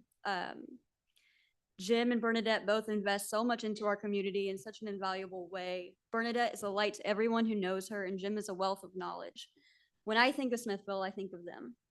As someone who has grown and been challenged in the best way as an individual, and have watched my children physically and emotionally grow inside the walls of the community garden, I'm appalled at the waste of energy that this is, that could be better spent on cultivating community engagement. The community garden has offered my children a safe place to learn integrity and accountability from safe adults outside of the walls of our home. As a homeschooling family, it offers them connection to other homeschoolers, a safe place to work with their hands, and as what they lovingly refer to as Miss Bernadette's art class. The creative space is so special to them. To take away this sacred community space would be a disservice to our town and our children. Anyone who is questioning this community service should examine their hearts and motives. Here you have two of the best citizens who care deeply about their community, and they should not have to plead their case in order to keep serving. Bernadette and Jim are hometown heroes and should be treated as such. They have taken the time to lend not only their energy, their heart, advice, and wisdom to our local children. Bernadette and Jim, have dedicated years of their lives showing up to make sure our families, often the lower income families, feel seen and valued. They represent Smithville and small town Big Heart. In my humble opinion, before anyone is able to call a city council meeting to disparage such selfless and caring community helpers, they should have to show the work that they have done for our community. And before council entertains and justifies complaints of naysayers, they should spend a day there and watch Bernadette and Jim flawlessly lead and guide children and adults through creativity, resourcefulness, emotional awareness, but mostly connection to what it means to be a good neighbor. I truly hope that we can put to rest the spirit of divisiveness and move forward by looking for ways to help those who give so much. We can all learn from Bernadette and Jim, and I hope for my children's sake that the doors of the community garden stay open and give us that opportunity.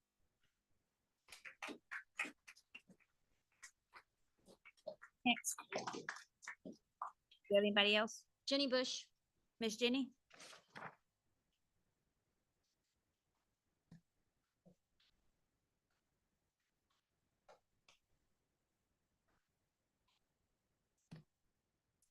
Okay, hi, everybody.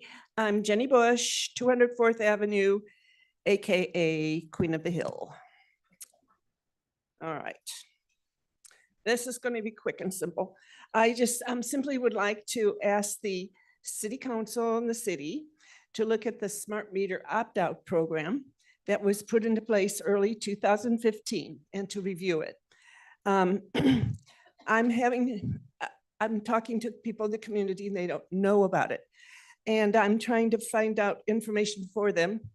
And I would like to ask that if you could please get any of the material from that era back in 2015, maybe up on the website, because I know it's new and we only have up to 2019 on the website right now. So because it'd be fun to kind of go through it and see where we came from and where we're at.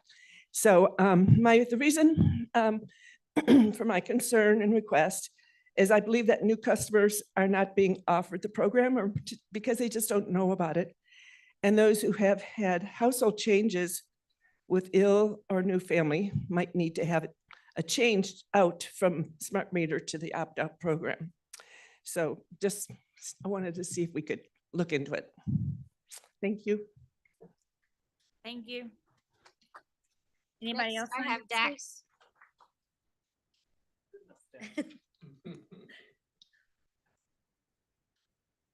How are you today? I'm doing really nice. Okay, so my name is Dax Haverlack. I'm speaking on behalf of Bastrop Pride. So address is 906 Main Street. We've done a round in Bastrop, Elgin, and tonight is finally Smithville, talking about our future year as Bastrop Pride, a nonprofit within Bastrop County, about raising awareness programs and any type of extension need for therapies and just filling out the services we have in the community. Our big item is that we have recently partnered with the Austin's LGBT Chamber of Commerce as part of their Small Town Big Pride program, which is like a chamber of commerce from Austin, extending all the way out from Dripping Springs, Pflugerville, Lockhart, or Buda, and even out to Giddings. This is a program that as long as we can get blocks of 10 new nonprofits or companies within each city, Austin's Chamber of Commerce will shuttle out between 2 to 6 charter buses of members and anyone active within the greater Austin area to small towns such as Smithville. Lockhart had it a couple weeks ago, and they had about 700 people chartered out from Austin just to experience a day within Lockhart, which was a beautiful process. Otherwise, tomorrow, Tuesday, we have our topic held at Calvary Church in Bastrop. It is a support group for raising the awareness of our celebrations of life and discussing just the life's experience, and then directing that towards, hey, there might be a program here, there might be an assistance there, or one of our coordinators found love, and they're currently in the process of getting married right now because they met at the topic. Starting on the Tuesday of November, we will have PFLAG, which is another assisted group program held at Calvary Church to be a facilitated group to find issues, common grounds, and then direct that towards free or heavily subsidized programs for those in need and at risk. Finally, this Saturday is the Hog Eye Festival up in Elgin. I know it's hard to pull away from prime rib night at the front bar, but we will have dance. We will have the Lightning Bar will be hosting a show along with the Sal Preems, which is a band formed by the Chamber of Commerce of Elgin. And they put on fun little outfits, dance and sing. So if you'd like to join us up in Elgin this weekend, it's Hog Wild, it's fundraising, and it's a great extension of the community as an entirety. Thank you for your time, and we hope to see you up and down.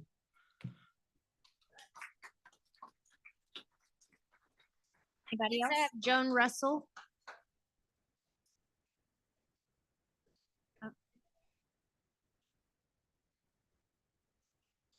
Is it Joan? Joan? Miss, Okay, I have, Lambert. Is it Kale Lambert? Mr. Lambert?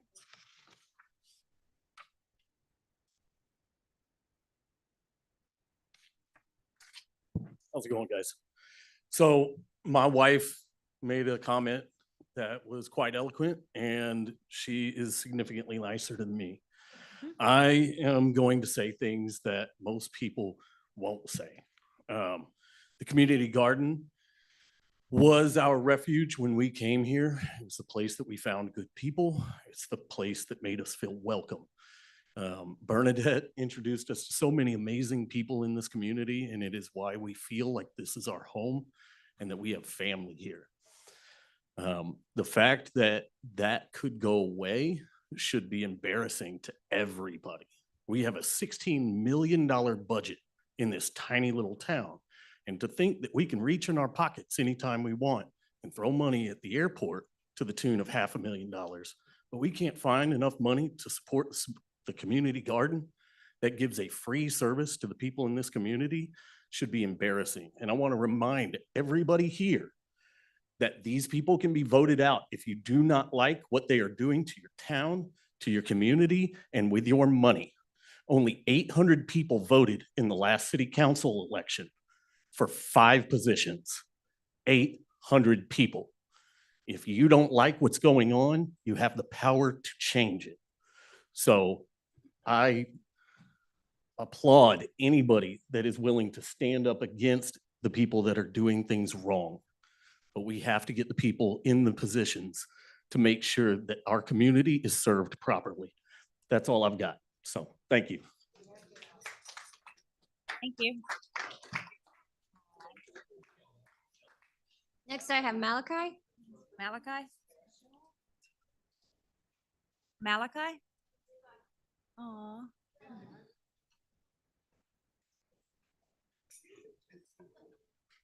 There you go. Hello, Malachi. Hi. Well, I just like to say, this is very echoey. Well, I'd like to say that the community gardens is a good place for some people who don't have the materials or the money to make a garden. And the craft night's fun. One time I made a boat that looked like a cat. It was fun. I don't know. Well,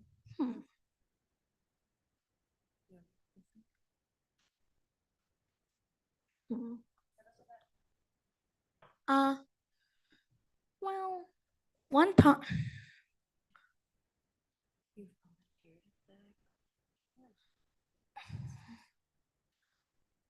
Well, I think the place is really nice for when you want to paint something or if you want to make something but you don't have the materials, and if you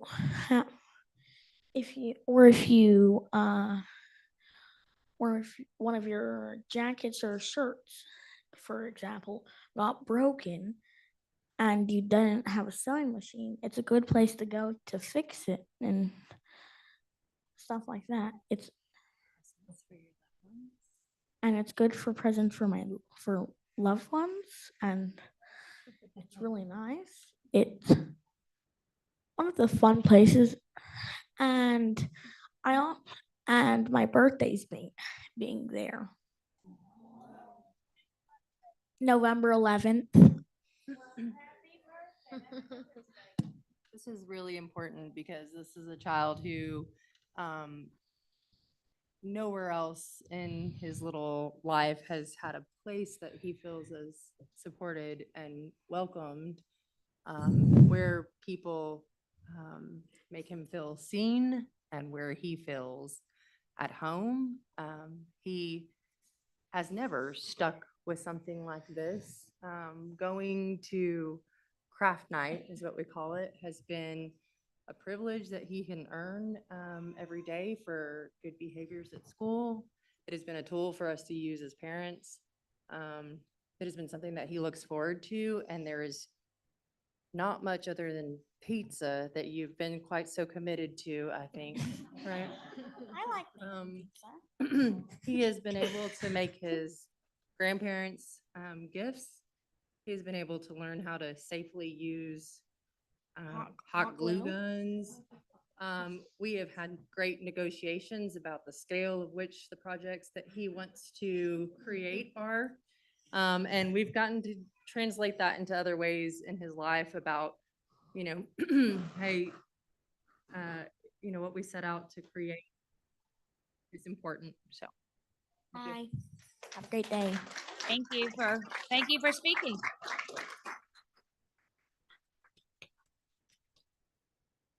That is it until item 21. Okay, well, thank you all for taking your time out to share your stories with us.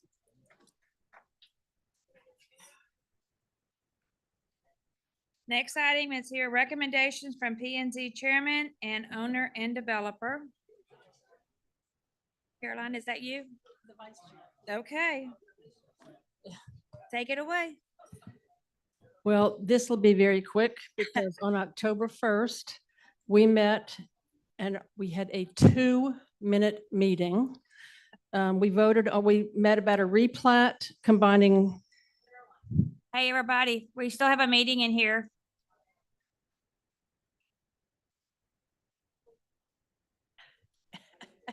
Go ahead. On October 1st, the Planning and Zoning Commission met we voted on a replat combining 2.5 lots into one at 603 Whitehead, parcel ID 16612, Burn Addition, Block 97, the south half of Lot 8, Lot 9, and Lot 10, owners David and Judith Evanicki. And it was a 2.5 meeting to say, we voted, yes, we recommended approval to the city council to replat these 2.5 lots into one. That was it. Nobody from the public objected. That was it. Thank you. Any questions?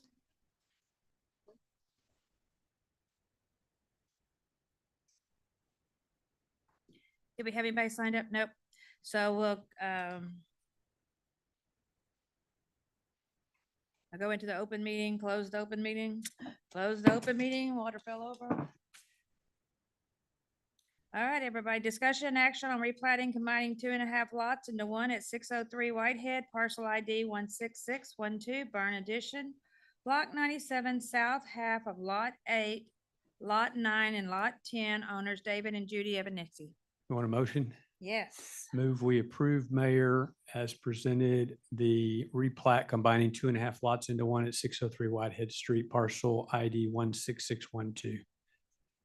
Need a second? Second. Motion's been made and second. All in favor? 1, 2.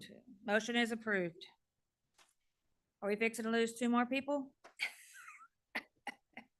Discussion and action on resolution awarding the grant management service contract for the Home Investment Partnership Program Homeowner Rehabilitation Home RSP agreement with the Texas Department of Housing and Community Affairs. Okay, council, mayor, and remaining citizens, this is something what we participated in since 2003, actually. This is a renewal of the contract that allows us to participate in the Texas Department of Housing and Community Affairs Home Grant Program. These are the houses that we build for people who qualify for such. This will renew our contract with not only Langford, but also the Texas Department of Housing and Community Affairs. We did go out for bid for this, and only one entity submitted a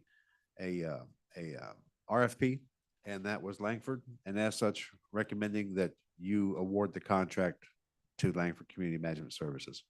Mayor, you want a motion? Ready. I assume, Robert, that the renewal, nothing material changed. The timing, it's 3 years versus 5. Right. Mayor, move we approve, as city manager just described, awarding the grant management services contract for home investment partnership to Langford, and also renew the agreement with Texas Department of Housing and Community Affairs. Very good. Need a second? I second that motion. Motion been made and second. All in favor? Motion is approved. Next item, discussion and action on awarding the construction contract for Loop 230 Regional Pond and Drainage Improvement, Part 4, GLO GDBG MIT contractor number 22085-020D256. And Tim with Bevco is here to give us another picture. Thank you.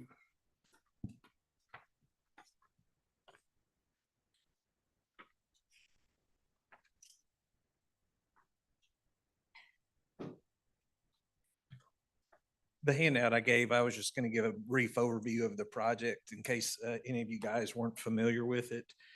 Basically, what we have here as part of this project, you look at the map, Loop 230 and Faulkner Road. What we have kind of in the yellowish color would be a new regional detention pond. And this is a track, this is would be located on 2 tracks the city has purchased here in the last 6 months. The most recent track was the one that the city had purchased from TxDOT. There was an existing drainage easement that the city purchased from them as a surplus track from TxDOT.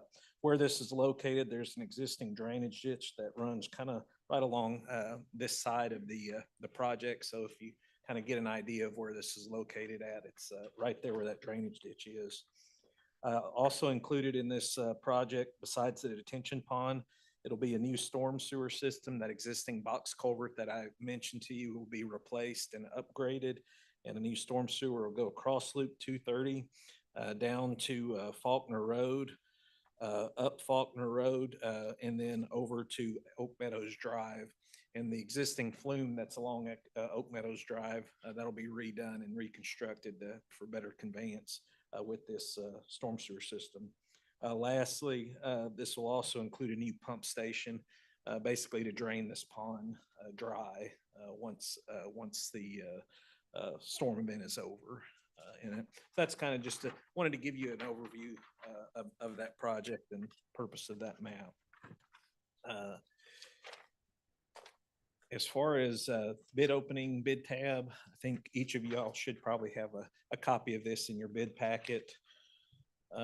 As well as our recommendation letter. The bid opening for this project was held last Tuesday on the 15th. Bevco sent the bid advertisement for the project to 56 contractors and 12 plan rooms during the bidding process, in addition to advertising in the newspaper. Of those contacted, a total of 22 contractors and 4 plan rooms requested plan sets and bid documents. At the bid opening, the city received 4 bids ranging from roughly a little over 2.1 million to a little over 2.8 million. The low bidder for the project was CC Carlton Industries of Austin. Our estimate for the project was slightly under 2.1 million. So of the 4 bids we received, they were slightly higher than what we were anticipating. However, the low bid, it was just a little over 3% from what we had estimated. In looking at CC Carlton's submitted bids or submitted pricing and so forth, what we found was their pricing did appear to be generally within reason of what one could expect for the various scopes of work. We didn't find anything vastly unusual in their numbers. Total construction budget that is currently approved for this part of the project is $2,038,000. Based on CC Carlton's bid of a little over 2.1 million, we're approximately 103,000 over budget.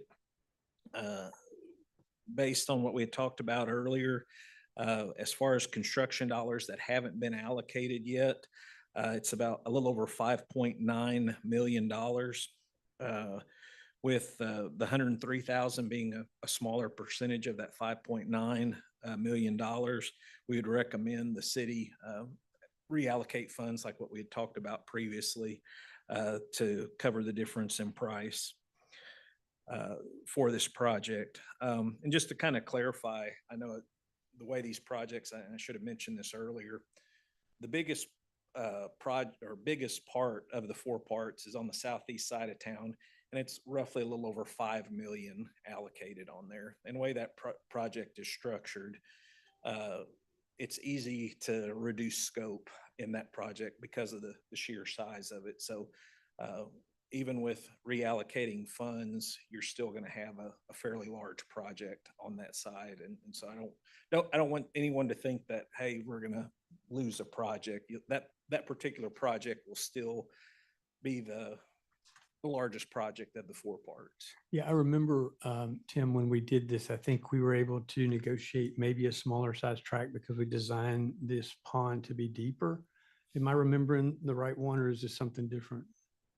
Because my point is there an opportunity to pick up any savings in this by the design of this, or is the design already finalized? The design is finalized. Am I remembering the right one where weren't you able to negotiate something a little different because we got the requirements for the water, the volumes to be a little different, and you redesigned it to be deeper as opposed to shallower? Yeah, one end is a little deeper than the other for sure. Yeah, we are a little deeper on one end. Yeah, when we were going through the process, to your point, we went through several different iterations, and basically with the willingness of the property owner and the willingness of TxDOT, we fit in a pond where we could get kind of the maximum usage of that track. Yes, I'm sir. just trying to figure out, I just know eventually when we get to the very end, we will have reallocated everything out of the last bucket.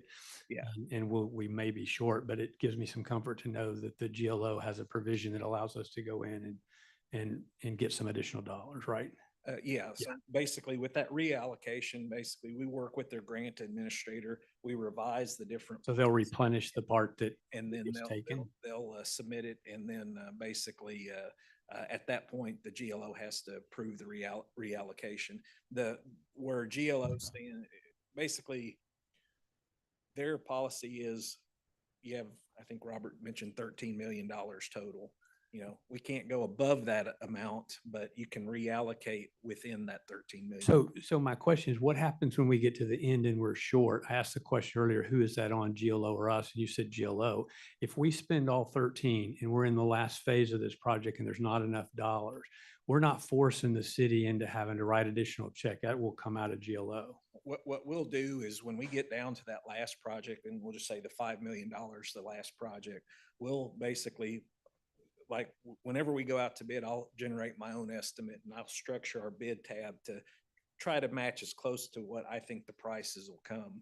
Now, if it looks like, you know, when I do my estimate, we're going to be, let's say, $500,000 over budget. Now, I'm just using that as an example. What I'll do then is basically structure the bid to where we'll have a base bid on what I think will come in under budget. And then any extra we'll use as an add alternate.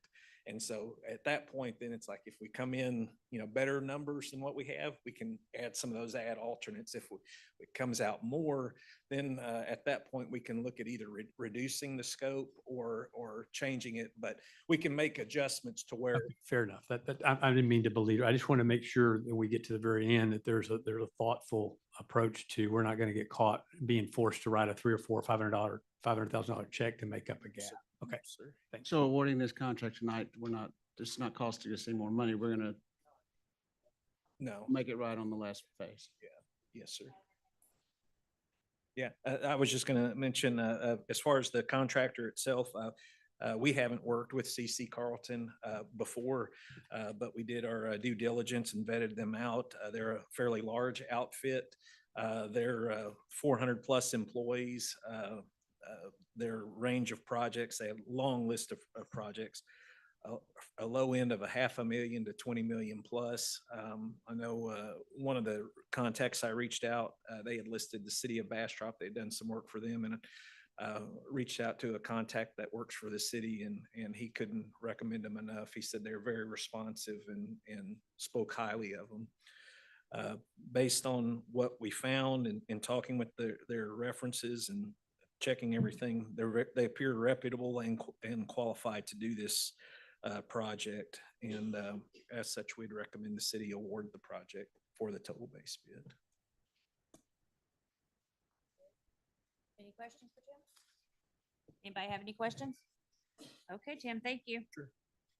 I'd like to make a motion, please. I'm ready. Okay, I make a motion that we award a construction contract to CC Carlton for the Loop 230 Regional Pond and Drainage Improvements, GLO, contract number 22-085-020-D25 5-6. Second? I'll second that motion. Motion's been made and second. All in favor? 1, 2, 3, approved. Number 14. Discussion and action on an interlocal agreement to support 911 geographic information system database management with Bastrop County. Okay, Council, Mayor, this is something that, thank you, Hi, Tim. Tim. That needs to be renewed. We have an existing ILA with Bastrop County GIS. And these are the people who assign street names and keep track of all the 911 addressing.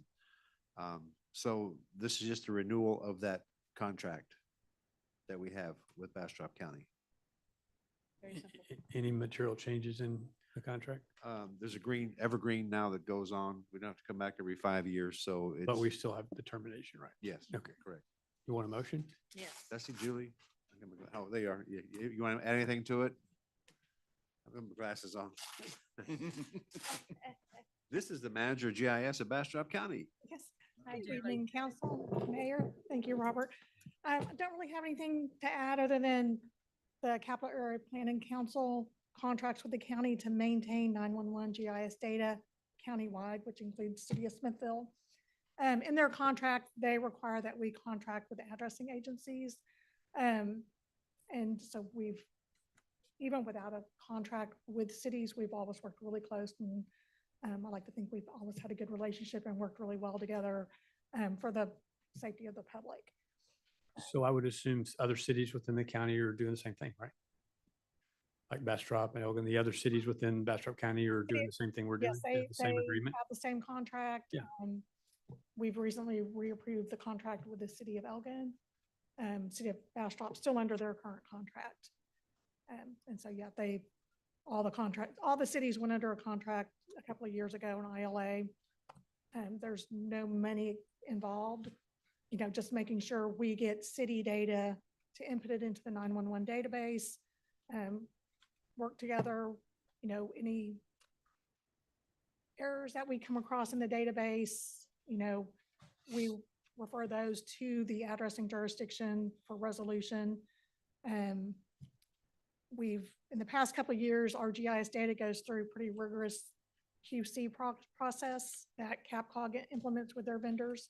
And so that's brought to light some other like spatial issues or different things that we have to confirm. But, and again, it's just making sure everything's in the 911 database. If we have questions or the cities have questions, we work together. One of the hardest things is trying to find the name of a street that doesn't sound like somebody else's street.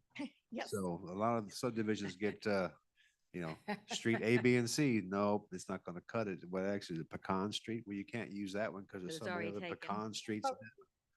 Correct. So yeah, our goal is not to have the same street name countywide. And I know it's like you have your police department respond, and in the unincorporated area, it's the sheriff's department. But we still have some fire departments that respond across postal boundaries. Or currently, our emergency medical service provider responds countywide.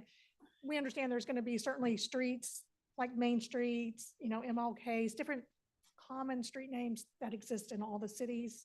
But beyond that, we try to not have street names that are duplicated, including phonetically, and we've tried to write code to have a tool to help us find phonetically similar streets. And the county's development services department is actually the department now, not my department, that vets those street names and provides feedback on whether, it's not acceptable because it's a duplication, or it's not recommended because it's too similar to something else that, we tend to think even over a radio call could get confused with another street name.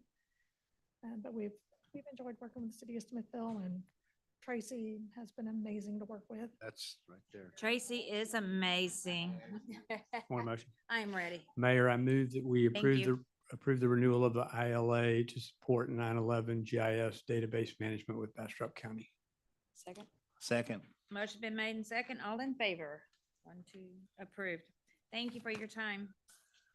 Next item, discussion and action on an ordinance to amend ordinance number 2024660 to unrecognize the names of 3 roads in the Arvix Village due to emergency response concerns being Joy Lane, Faith Lane, and Kings Way. Okay, Council Mayor, this, I don't, you want Julie to speak to it. Basically, we have to unrecognize officially the names that we Gave kind of them. took away last month. You know, we said that we were going to retire Joy, Faith, and Kings Way and replace that with 1700 Southeast Fourth Street. You did that, but the ordinance has been rewritten to actually put the term in unrecognized. That capture it? Kind of. Come on up. Julie Summerfield. Come on down. So I think in the ordinance that was previously approved, changed those street names to a specific address. Yeah. And it was just kind of my office's recommendation that it not be renamed to a specific address. Because I would think that if that address ever needed to be changed in the future, hopefully not, but if it ever needed to, I felt like it would have to come back to city council for council approval. If you had also put it a specific address. So yeah, the previous ordinance changed those street names too. I can't remember what the address was. Come with the microphone. So long story short, right, when every second counts, right, ultimately. And so you had the 3 names with the street names. And the last ordinance was to rename them as 1700 Southeast 4th Street. But naming the street that just causes confusion. Again, it's when every second counts. So it's to unrecognize those names so there isn't any confusion when we have emergency responders out there. Takes rid of that confusion, and it's just one street, 1700 Southeast 1700 4th Street, and then unit number 1, 2, 3, 4, whatever the case. All the way around, there you go. All the way around, yes. Each one has a unit number. Yes, and it's been a confusion for a while, and this is just to clear it up. Very good. Easy peasy. I need a motion. Thank you. Mayor, I make a motion that we make an ordinance to amend ordinance number 2024-660 to unrecognize the names of 3 roads in the Arvix Village due to emergency response concerning being Joy Lane, Faith Lane, and Kings Way. I'll second. I'll second that motion. Motion been made and second. All in favor? 1, 2.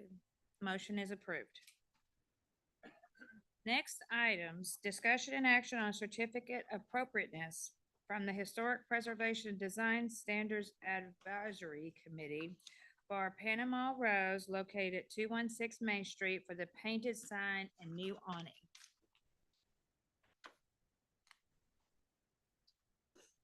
How are you, Mr. Winslet? You have a couple of them to talk to. There's 3 of them, actually.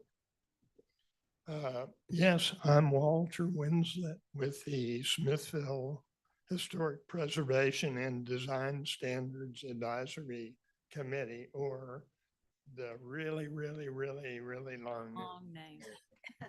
So, yes, the Panama Rose application included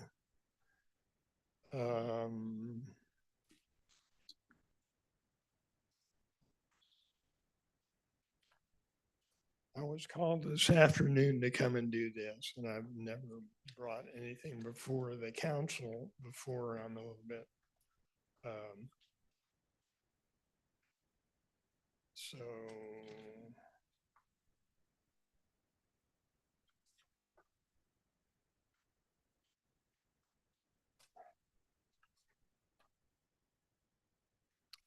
the 3 items.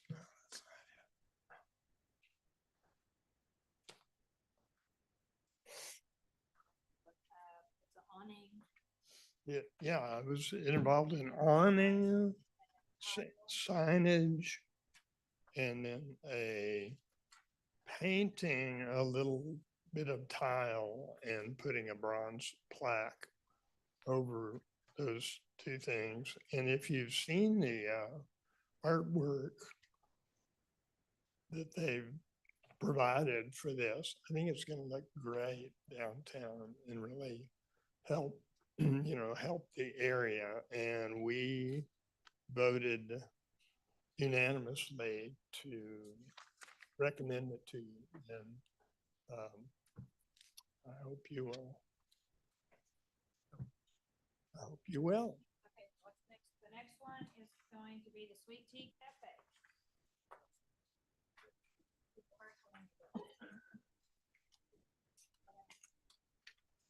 You stand by. Gotta do each one? Yeah. Okay, all right. You want to take a motion now? You want to do it, Kathy? No. Mayor, I move, I move that we approve the design as presented for Panama Rose. Second? I second that motion.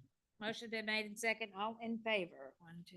That one is approved. We're on to number 17, which is the discussion and action on certificate of appropriateness for the Historic Preservation and Design Standards Advisory Committee for the Sweet Tea Cafe located at 117 Main Street for the painted sign on the building. Anybody have any questions, or were you able to review it? How did everybody vote on this one? Well, we unanimously, well, if you'll notice, they removed one part that they were going to do, painting the brick around the bottom of the building, which would be against recommendations of our committee. But the painting of the building and the sign painting, we did recommend that unanimously, we decided that it would recommend to you. And So is the request from the applicant to do everything that you recommend as well as the portion that you didn't recommend?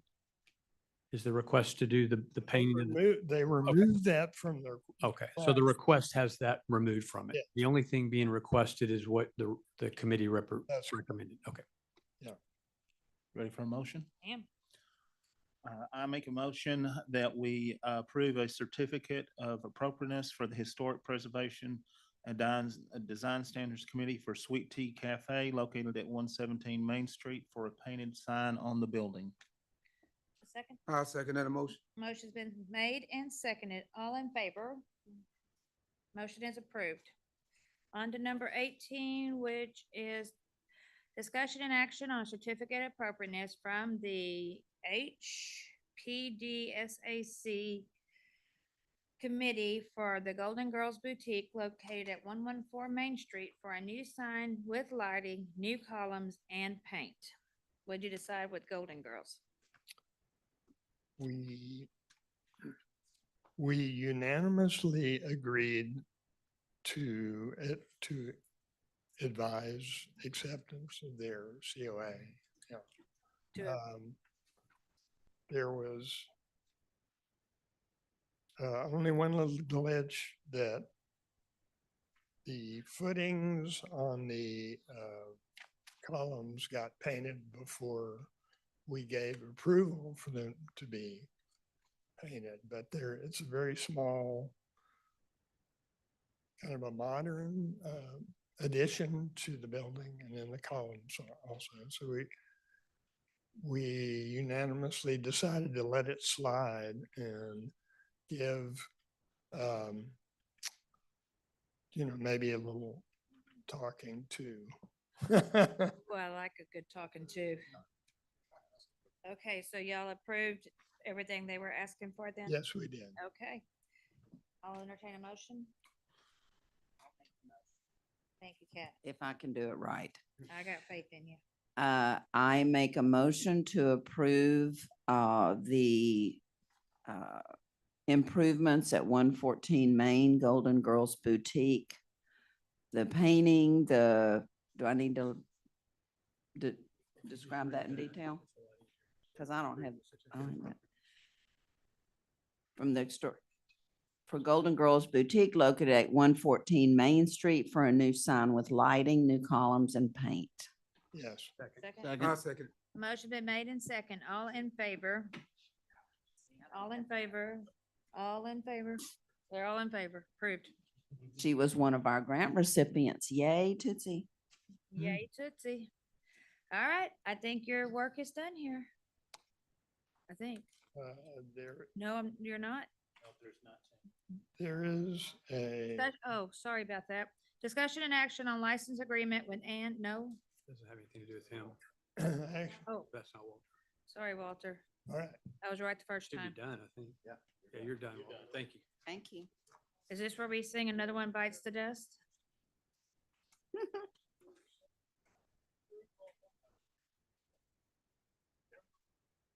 That's later. Discussion and action on license agreement with Ann Dobson at 216 Main Street to allow an awning to encroach onto the city property. Okay, Councilman Mayor, this is following on to the certificate of appropriateness. Once you have the certificate of appropriateness, you need to apply and approve a license agreement to allow that sign, that awning, that whatever is going to be erected in our right of way. This authorizes encroachment into our right of way and protects us from any liability associated with that sign, awning, should it fail. And we're using the exact same form we've used for all the others recently. Mayor, I'll make a motion. Motion. Motion to approve the license and use agreement with Ann Dobson at 216 Main Street to allow for the awning to approach on city property. I'll second. Motion has been made and second. All in favor? It's approved. Discussion and action on a license agreement with the Golden Girls Boutique located at 114 Main Street for a new sign with lighting, new columns, and paint. Same thing applies. Motion, Mayor, to approve the license agreement with Golden Girls Boutique located at 114 Main Street. I'll second. Motion's been made and seconded. All in favor? It's approved. Number 21, discussion and action on a license agreement with AOI International Incorporated located at 116 Main Street to allow encroachment of 3 AC units to be placed under the stairway in the city right of way. I believe you have someone to speak on number 21? Okay.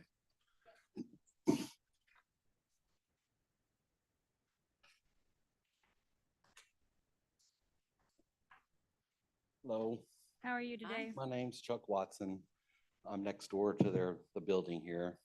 They're asking for the AC units to be moved. I understand this is a lease. This is city property that they want to put their air conditioning units on.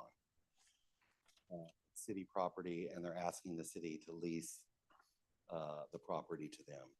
Oh, excuse me, a statement of fact, it's not a lease. It's an encroachment agreement to allow them to place it in the right of way. Not unlike the other people who are asking for sign encroachments. If it's in our right of way, we're providing a license agreement for them to put that there. There's no lease. Okay, so basically this is these are permanent units. They'll be there forever. And I would like you to not approve this because I not only think this will be an eyesore to our district our historic district.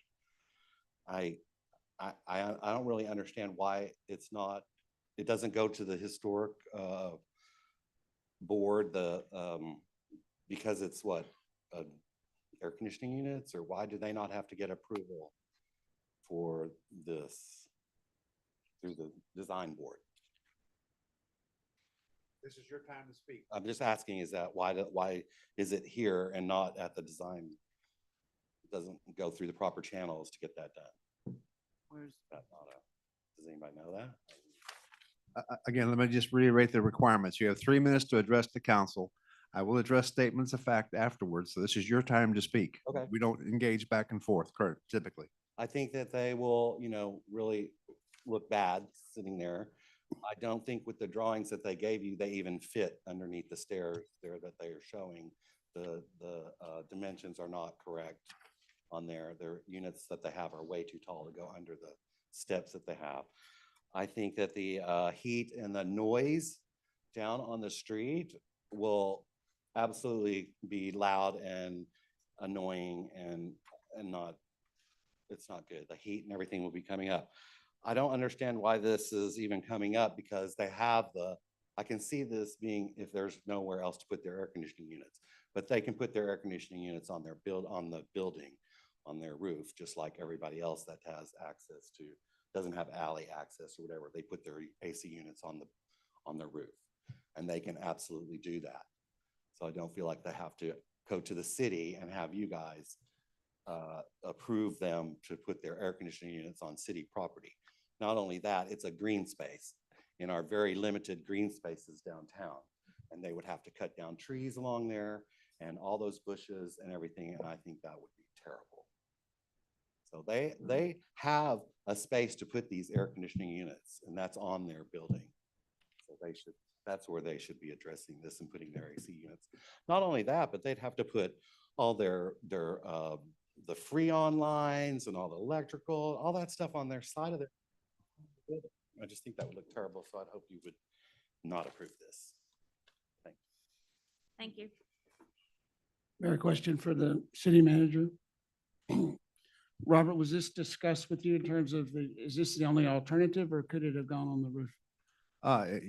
Anything can go on a roof if it'll support it, yes, but this is what, let me give you some statement of fact, back to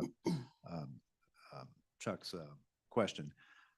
There was a pre-existing license agreement for an elevator where these units are going.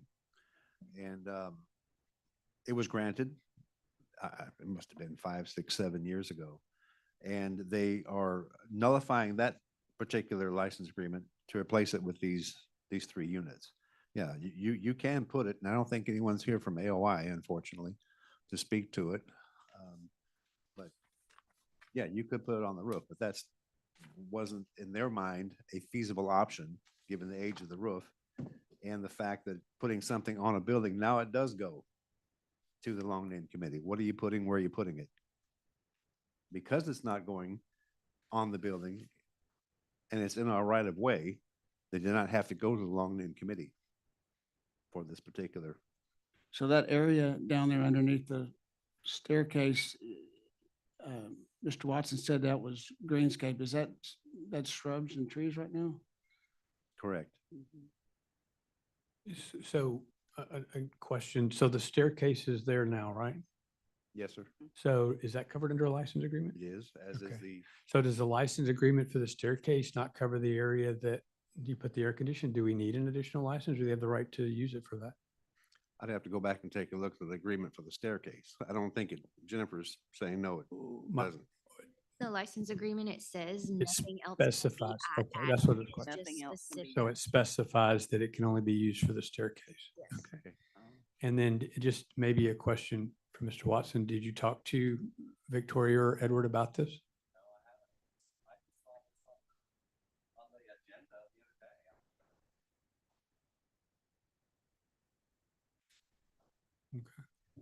Robert, is the air conditioning, would they have to remove the shrubberies? I mean, will it be camouflaged in any way? I know you They're can't gonna put really shrubberies shrubbery back. around. Yeah, they're gonna take out whatever they had to put on on the pad and then cover it again with. So it will have some vegetation around it. Correct. It'll help it back. So it shouldn't be too.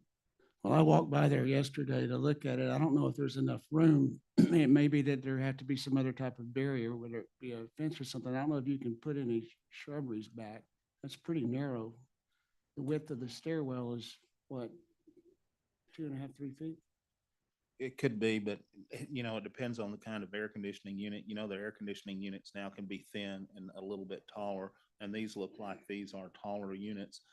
I don't know, but I would think they would have taken that into consideration to say that they were going to put shrubbery around it, that they would have done the measuring with the AC people before they even brought this to us. So Wish in the we had a licenses, it photo to doesn't look at. require that the shrubbery be put back. License agreement does not cover shrubbery. No, it doesn't. Okay, so it seems to me like, Mr. Watson, you're raising 2 different issues, one of them being the aesthetics of it and the other being the noise. Well, the way I look at this is, we have ordinances that cover noise. We have ordinances that cover things like that. I'm assuming that the ordinance, if I remember right, excludes, air conditioning noise can't exceed the noise ordinance, right? Our noise ordinance is our noise ordinance. So this is public property. This is city property. We grant these license for that type of use.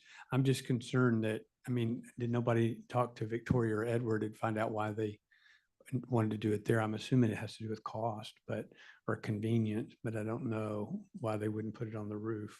Can we postpone this till we have discussion with them? Can we? Well, I'm saying. I could certainly text Victoria or Edward and ask They, them. they may be watching right now. Yeah, You they might want to probably call are. us. I just, yeah, that's probably not in order, but I was just curious as to whether the original license allowed for that. So thank you. I just want to be sensitive to the issues brought up by citizen Watson here. And if we don't have to get this approved tonight, perhaps I don't know if we can do a conditional on this, but I certainly would want to answer if there was no discussion with them, what the actual plans are, if it's going to be replaced by shrubbery and or some sort of noise abatement fence. They did mention shrubbery. Yes, to replacing something. I don't know if it's a noise abatement fence, which would also be in the license agreement. You know, they want to do right by covering it, and it was an issue of cost. Do we have, okay, so that now we're coming down the nitty gritty, if it's a cost issue, are there any other air conditioning units that we've got licensing agreements for anywhere else? Not that I'm aware. Jennifer, is there a timeline if they table this for license agreement? There isn't like other documents, correct? Timeline. And this isn't an immediate necessity. It doesn't sound like, I mean, Well, They've been having issues. I can't have get been into having the, issues. there's other factors involved that I don't really think it's my place to share. I mean, I know some issues with landlords and this, that, and the other, but that's it. One thing I'll say about new air conditioning units and everything else, because I take the classes all the time about this, they have to meet a certain low level of noise now. It's not like the old bangers that we used to have that sounded like thrashing machines. They have to be quiet. They can't be above a certain level of noise because of issues like this where people do put them on out in public where things like this happen. So these are new units, and you know, if they're having trouble, I'm sure that's what this is. They're going to meet that requirement. And Jim, what about, the new ones give off that much heat? I mean, what kind of amount of heat are we talking about? That's just going to depend on the size and how the fan is doing. Also, if you're going to have shrubs, they're going to have shrubs that are tolerant to the heat. They're going to take a lot of that heat and absorb it. If you're going to have stuff in front of it, that's going to do it. That heat doesn't drive as far as it used to because those fan motors that are outside are slower. They don't work. They are not like, as I say, like they used to be. You know, I want to share this little tidbit. Growing up, there was a church down on the corner and they had those big air conditioners, and I had 4 sisters, and we'd go down there and we'd blow dry our hair over them. You know, just they put out a lot of heat, those old ones. Yes, they do. Don't think I'm old though, just because I'm dating myself. Thank you for sharing that memory with us. I misspoke. There's no landlord issues. There are issues with. Okay. Yeah, no, they own the Thought you building, were for Christ's sake. Sorry, I haven't slept since then.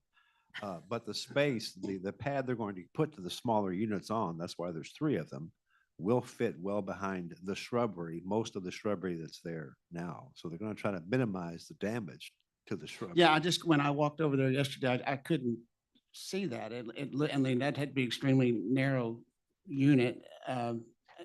And for me, I'm inclined with, unless there's a sense of urgency, this has got to be done tonight. I'd love to have more conversation with Victoria and Edward about it, just to make sure that, and we're making some assumptions here. And I'm sure that they want to do whatever's the right thing. And that's, I'm putting that out for the rest of my colleagues here before I move that we postpone until the next council meeting. If you want to make the motion, I would support that with a second. Mayor, I move we postpone approval of the licensing agreement with AOI International, Inc. to allow encroachment of the 3 air conditioning units to be placed under the stairway in the city right of way until the next meeting after we have. Sorry, I hate to do this. I just remembered there is a time constraint on them to move the AC units from where they are. Okay, right now, the AC units are behind AOI in the space behind your building, yes? I'm sorry, I mean, Mr. Watson. Yeah, well, has been the edict from the owner of the property to remove these AC units. So they could not have AC units if this isn't resolved, so. So it seems like there's some legal issues involved here that are beyond the scope of our Correct. decision tonight. But I just wanted to share that with you that, yeah, there is a time constraint on.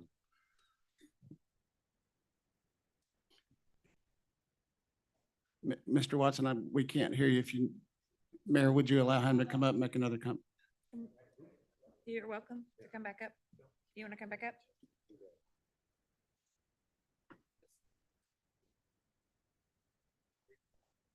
You're fine. This really shouldn't even be an issue because they have the opportunity to put it on their roof. They can put their units on their roof and it's not that expensive. They build a rack and they put their units up there. And everyone else does that. It's a common practice. All the other buildings around them, including their own building, I mean, their bank building that they have has their air conditioning units on their building. The slab, there is not room for any more bushes. Once they take out bushes and trees, their trees are in the way. There will be no room to put bushes back. They put a concrete slab and it's going to go all the way up to the sidewalk because there's only this much sidewalk anyway to walk down. You know, that's a problem in itself. The sidewalk isn't wide enough right there. And now we have a sidewalk that's not wide enough. We're going to take out the bushes and put air conditioning units there. I just think that's a really bad idea. And the noise is maybe minimal, but it reverberates across the street is a brick wall. And everything that I say on my porch, you can hear reverberates all down Main Street. So you're going to hear this, not just on 2nd Street and around me, you're going to hear it all the way down Main Street. And AC units are going to be running 24/7 all the time. I just don't think that should be something that should be going on city property. If it was a last resort and they couldn't put it on their building, yeah, but they can put them on their building. They have it's done every day. It's no problem whatsoever. Thank you. We'll just wait a minute. We'll just pause for a minute. Yes. We can move to postpone consideration move it down on the agenda until we get further information. If you'd like that motion. It shouldn't be that long. Okay. I think we need to have him back and then let's see what he says and there's a reason behind it and hopefully we'll have that. You want to point it? Well, here we go.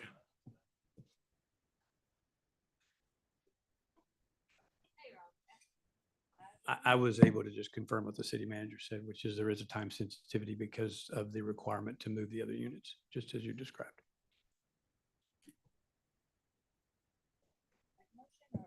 What about consideration of the other issues in terms of, is the shrubbery going to be able to be replaced within that space? I did not ask about that. I only asked about the timing.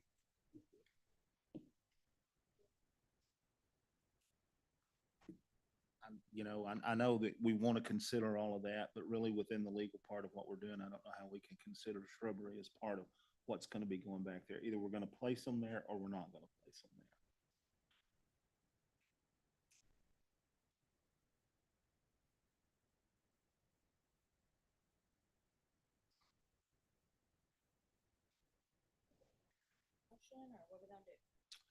I'm thinking.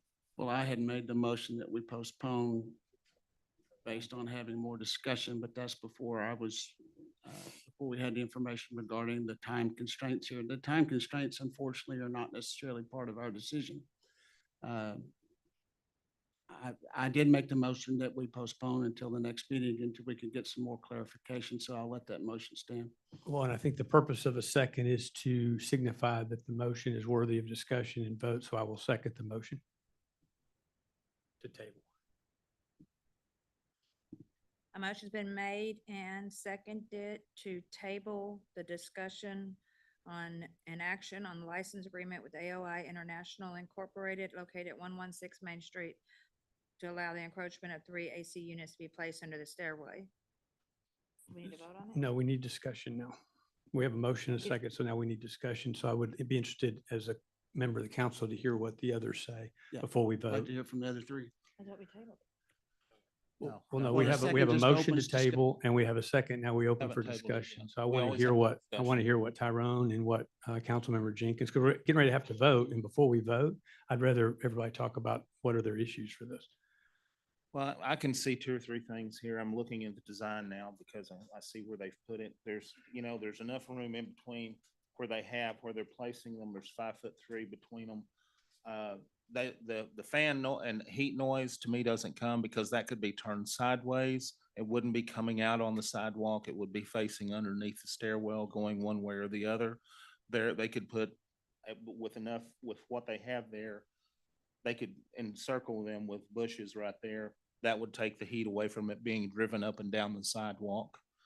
I don't have a concern. It says it's 7 inches from the sidewalk. That's going to be a really skinny plant. It's going to cover, but I've seen skinnier, so I'm not going to say anything about that. To me, I have concerns about putting an air conditioner on a roof. I know that you're just telling me that that's what everybody does, but you know what? Every company tries not to do that because eventually there's going to be roof damage from everything from condensate to everything else that happens with a roof that ages, and that's not a new building. And I can see that there would be a lot of cost associated with them doing that. So having said all of that, this is on city property. At this point, I would let them do it as long as they're doing it legally by the permit and everything else that has to happen. That's my opinion. What do you think, Kathy? I think that they're probably making this request for reasons maybe we don't even know. I mean, I know there's time sensitivity to it or time constraint, it appears, but I'm confident it can be done and still look decent. And I think it should be approved. Council member, and I know we have a motion in a second, so we may have to vote on it before, but I would ask whether Councilmember Jameson would consider a motion to approve with direction to the city manager to use best efforts, not a requirement, best efforts to talk to Edward and Victoria and to ensure that it's done in a way that minimizes the impact to residents and the appropriate amount of screening. Yeah, I'm certainly amenable to that, and I trust them to make the good Right faith effort to decisions. get it right. I hate moving forward on assumptions. Part of the discussion that we had when we were looking at the drainage system and the street width and the sidewalk width, and part of that discussion was about making sure that we took into account the aesthetics of what we were doing downtown. So, for me, it's not necessarily for me personally, but the feedback I got from citizens was that we've got to make sure that we're looking at the way downtown looks overall. And if we set the precedent of air conditioning units in the city easement underneath the stairwell, then if somebody else, because of the cost or the risk, want to move their AC units down onto the sidewalk also. So we got to be wary of that. I understand where we seem to be in terms of votes, and yeah, I'd be amenable to that. Well, to be clear, and I made it clear with the second, I just wanted to give us a forum in which we could have this kind of discussion and dialogue. I think Victoria and Edward have been great corporate citizens. They've done things that they didn't have to do for the city, including providing parking lot space when we were doing improvements downtown and obviously running a business. I think that they're responsible people, and I would personally feel comfortable approving it on the condition that we give direction or discretion to the city manager to ensure that it's not an undue nuisance and it's shielded properly. And I even think we could go so far as to include in the license agreement that we have the right to terminate that with notice if it becomes a nuisance. We don't, I think, have that language in the signage because that's typically not going to be something that's going to create a nuisance, but maybe we could incorporate some nuisance language into the licensing agreement that would maybe address some of the issues if they were to arise that the neighbor has established, and also help us maybe with precedent. Yeah, section E addresses if it's not kept in good license. condition or working order in the license agreement now. Awnings in proper working order. Well, having heard all that, and I appreciate the open discussion because that's what we're about up here. I'm certainly willing to withdraw that motion instead of amend it because I don't know if I can put all the verbiage back in that you just talked Well, about. I don't, yeah. Do you want, I have one person, do you Well, want we to may have to vote this speak? down because We're gonna take 1 second here. You'll have to fill out a form over here after you speak, but please. I'm Taylor. I was just gonna say that if city council does approve this, is there any way, because I agree that that's a really pretty spot, like that's something that I like to see downtown. But an idea to cover up what will become an eyesore, maybe something like, you know how Bastrop, when you first come into town off Main Street, they have that really pretty like metal piece of art that kind of is engraved with different things around Bastrop.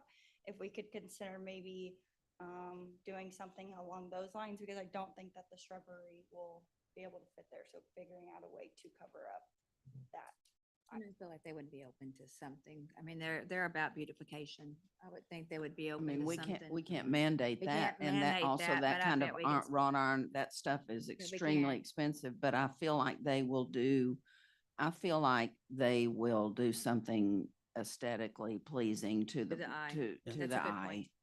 And I think we all believe that. The problem is that for us to move forward on assumptions is, you know, it's not the best thing. We all have faith that they're going to do the right thing, but in terms of procedure, Mayor, should I withdraw that motion or we just need to vote that down? Let's Because I do will a point vote of against order. my own motion. Can he withdraw it? He can I withdraw. think he can withdraw even after a second, but We is haven't that voted. true? Yeah, we haven't voted on it. You haven't voted on it, but you can Yeah, withdraw. but I it. can You can't withdraw amend it. Right. Because it's too far off from what, But if it's withdrawn, you can withdraw it without a vote, yes. even with the second. I'd prefer to withdraw the motion and then Councilman Etheridge, if you would like to restate it with the way that you, I don't know what all you said, so. Just make the motion. Okay, I'll make the motion that we approve the license agreement with the provision that the city manager has the discretion to ensure that the units are going to be adequately and appropriately shielded for aesthetics and for other nuisance. Okay. I second that. Motion's been made and seconded. All in favor? 1, 2, 3. It is approved. Okay, and we'll go Thank you, forward. council, for allowing the open discussion on that. Discussion and action on a license agreement with Allison. I wonder why you were here. Discussion and action on a license agreement with Allison Sabersula at 500 Wilk Street to allow the existing garage to encroach onto the city property. Very good. Any discussion? Your council, Mayor, this is a similar situation as it encroaches into our property. We want to administratively approve this. If anyone wants to speak to it, you're welcome to do so. It's already existing, This right? pre-existing, building. It was right there on the corner. So we're just now discovering the encroachment? Of the old building, yes, correct? Robert, there's no, doesn't hinder, the trash trucks Or or anything utilities, else? No utilities, no nothing, no hindering. And we're anything. just talking a very small portion of the Yeah, I re- can of see real it. estate here. Yeah. I see where you, oh, okay, over here, that's, yeah. 1.2. 0.7. 1.2 1.2? feet on Okay. on one end and then 0.7 inches on 0.7. the other. Okay, thank you. It's a small area. Mhm. Give me a motion. Mayor, I'd like to make a motion on a license agreement with Allison Sabersula at 500 Wilk Street to allow the existing garage to approach onto the city property. Second. Motion's been made and second. All in favor? 1, 2. It's approved. So let me ask a question, city ahead. manager. When we do, I can understand why we do awnings and, you know, the units for the AC and what we just did, but a situation like this, these encroachments commonly exist and are readily accepted by title companies when property is conveyed. Do we do it just so we are going on record as not having liability? Is that why we do this? That, and you're trying to abate a pre-existing non-conforming use. And so when you come and change something, whether you're adding this or that, you want to come into compliance. Okay, so it's for purposes of compliance with the city ordinance, not, okay. You good, Tracy? Are you good? Okay, discussion and action on nominations to the Historic Preservation and Design Standards Committee to replace David Campa. Mr. Winslet, Well. or does it matter? It really doesn't. We have, Usually- I think it's pretty simple. I accept the Would you entertain the nomination. motion? Yes, so yeah, we're good. Sorry to make you walk all the way up here. Mayor, I approve we, apologize. So Mayor, I sorry. move approval on the action to approve the nominations to the Historic Preservation and Design Standards Committee to replace David Campbell with Louisa Nahar. Very good. I Second, second that motion. a motion been made and second, all in favor. 1, 2, 3, 4, approved. Discussion and action on a resolution authorizing the purchase of 3 airport hangars, applying for funding assistance from the Texas Department of Transportation, providing a 10% match, and authorizing the city manager act as the city of Smithfield's authorized representative pertaining to the Smithfield Crawford Municipal Airport improvements. Okay, Council Mayor, we've been speaking about this for about 3 or 4 months now. This is actually the document that will allow us to move forward with the Texas Department of Aviation, TxDOT Aviation Group, and it's $375,000, 10% of which we'll have to come up with. The hangars are $360. There should be some closing costs. And this is what TxDOT Aviation needs to push this to the commission, which the meeting has now been moved from October 31st to December 17th. Mayor, you entertain a motion? I move we approve the resolution authorizing the purchase of the 3 airport hangars, applying for funding assistance from the Texas Department of Transportation, providing a 10% match and authorizing the city manager act as the city of Smithfield's authorized representative pertaining to Smithfield Crawford Municipal Airport improvements. I second that motion. Motion's been made and second, all in favor. It is approved. Number 25. Discussion and action on an ordinance approving the budget amendment, amending the 23-24 fiscal year budget. All right, Council Mayor, this is something we do every year. The FY 23, you all okay? You good? All What do right. y'all two? Yeah, the FY 23-24 budget amendments have been presented to you. It was good news, $80,000 to the good on a $15.7 million budget. That's 0.5% of commit. So it was tight, it was close, but we were more positive than negative. And if you have any questions about the budget amendments, you can ask Cynthia or myself. Any questions? Give me a motion. Mayor, I move that we approve an ordinance approving the budget amendments, amending the 2023-2024 fiscal year budget.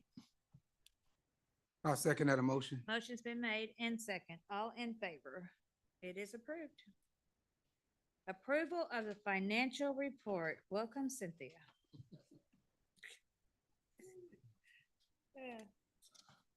Okay, you should have got in your packet the September financial report.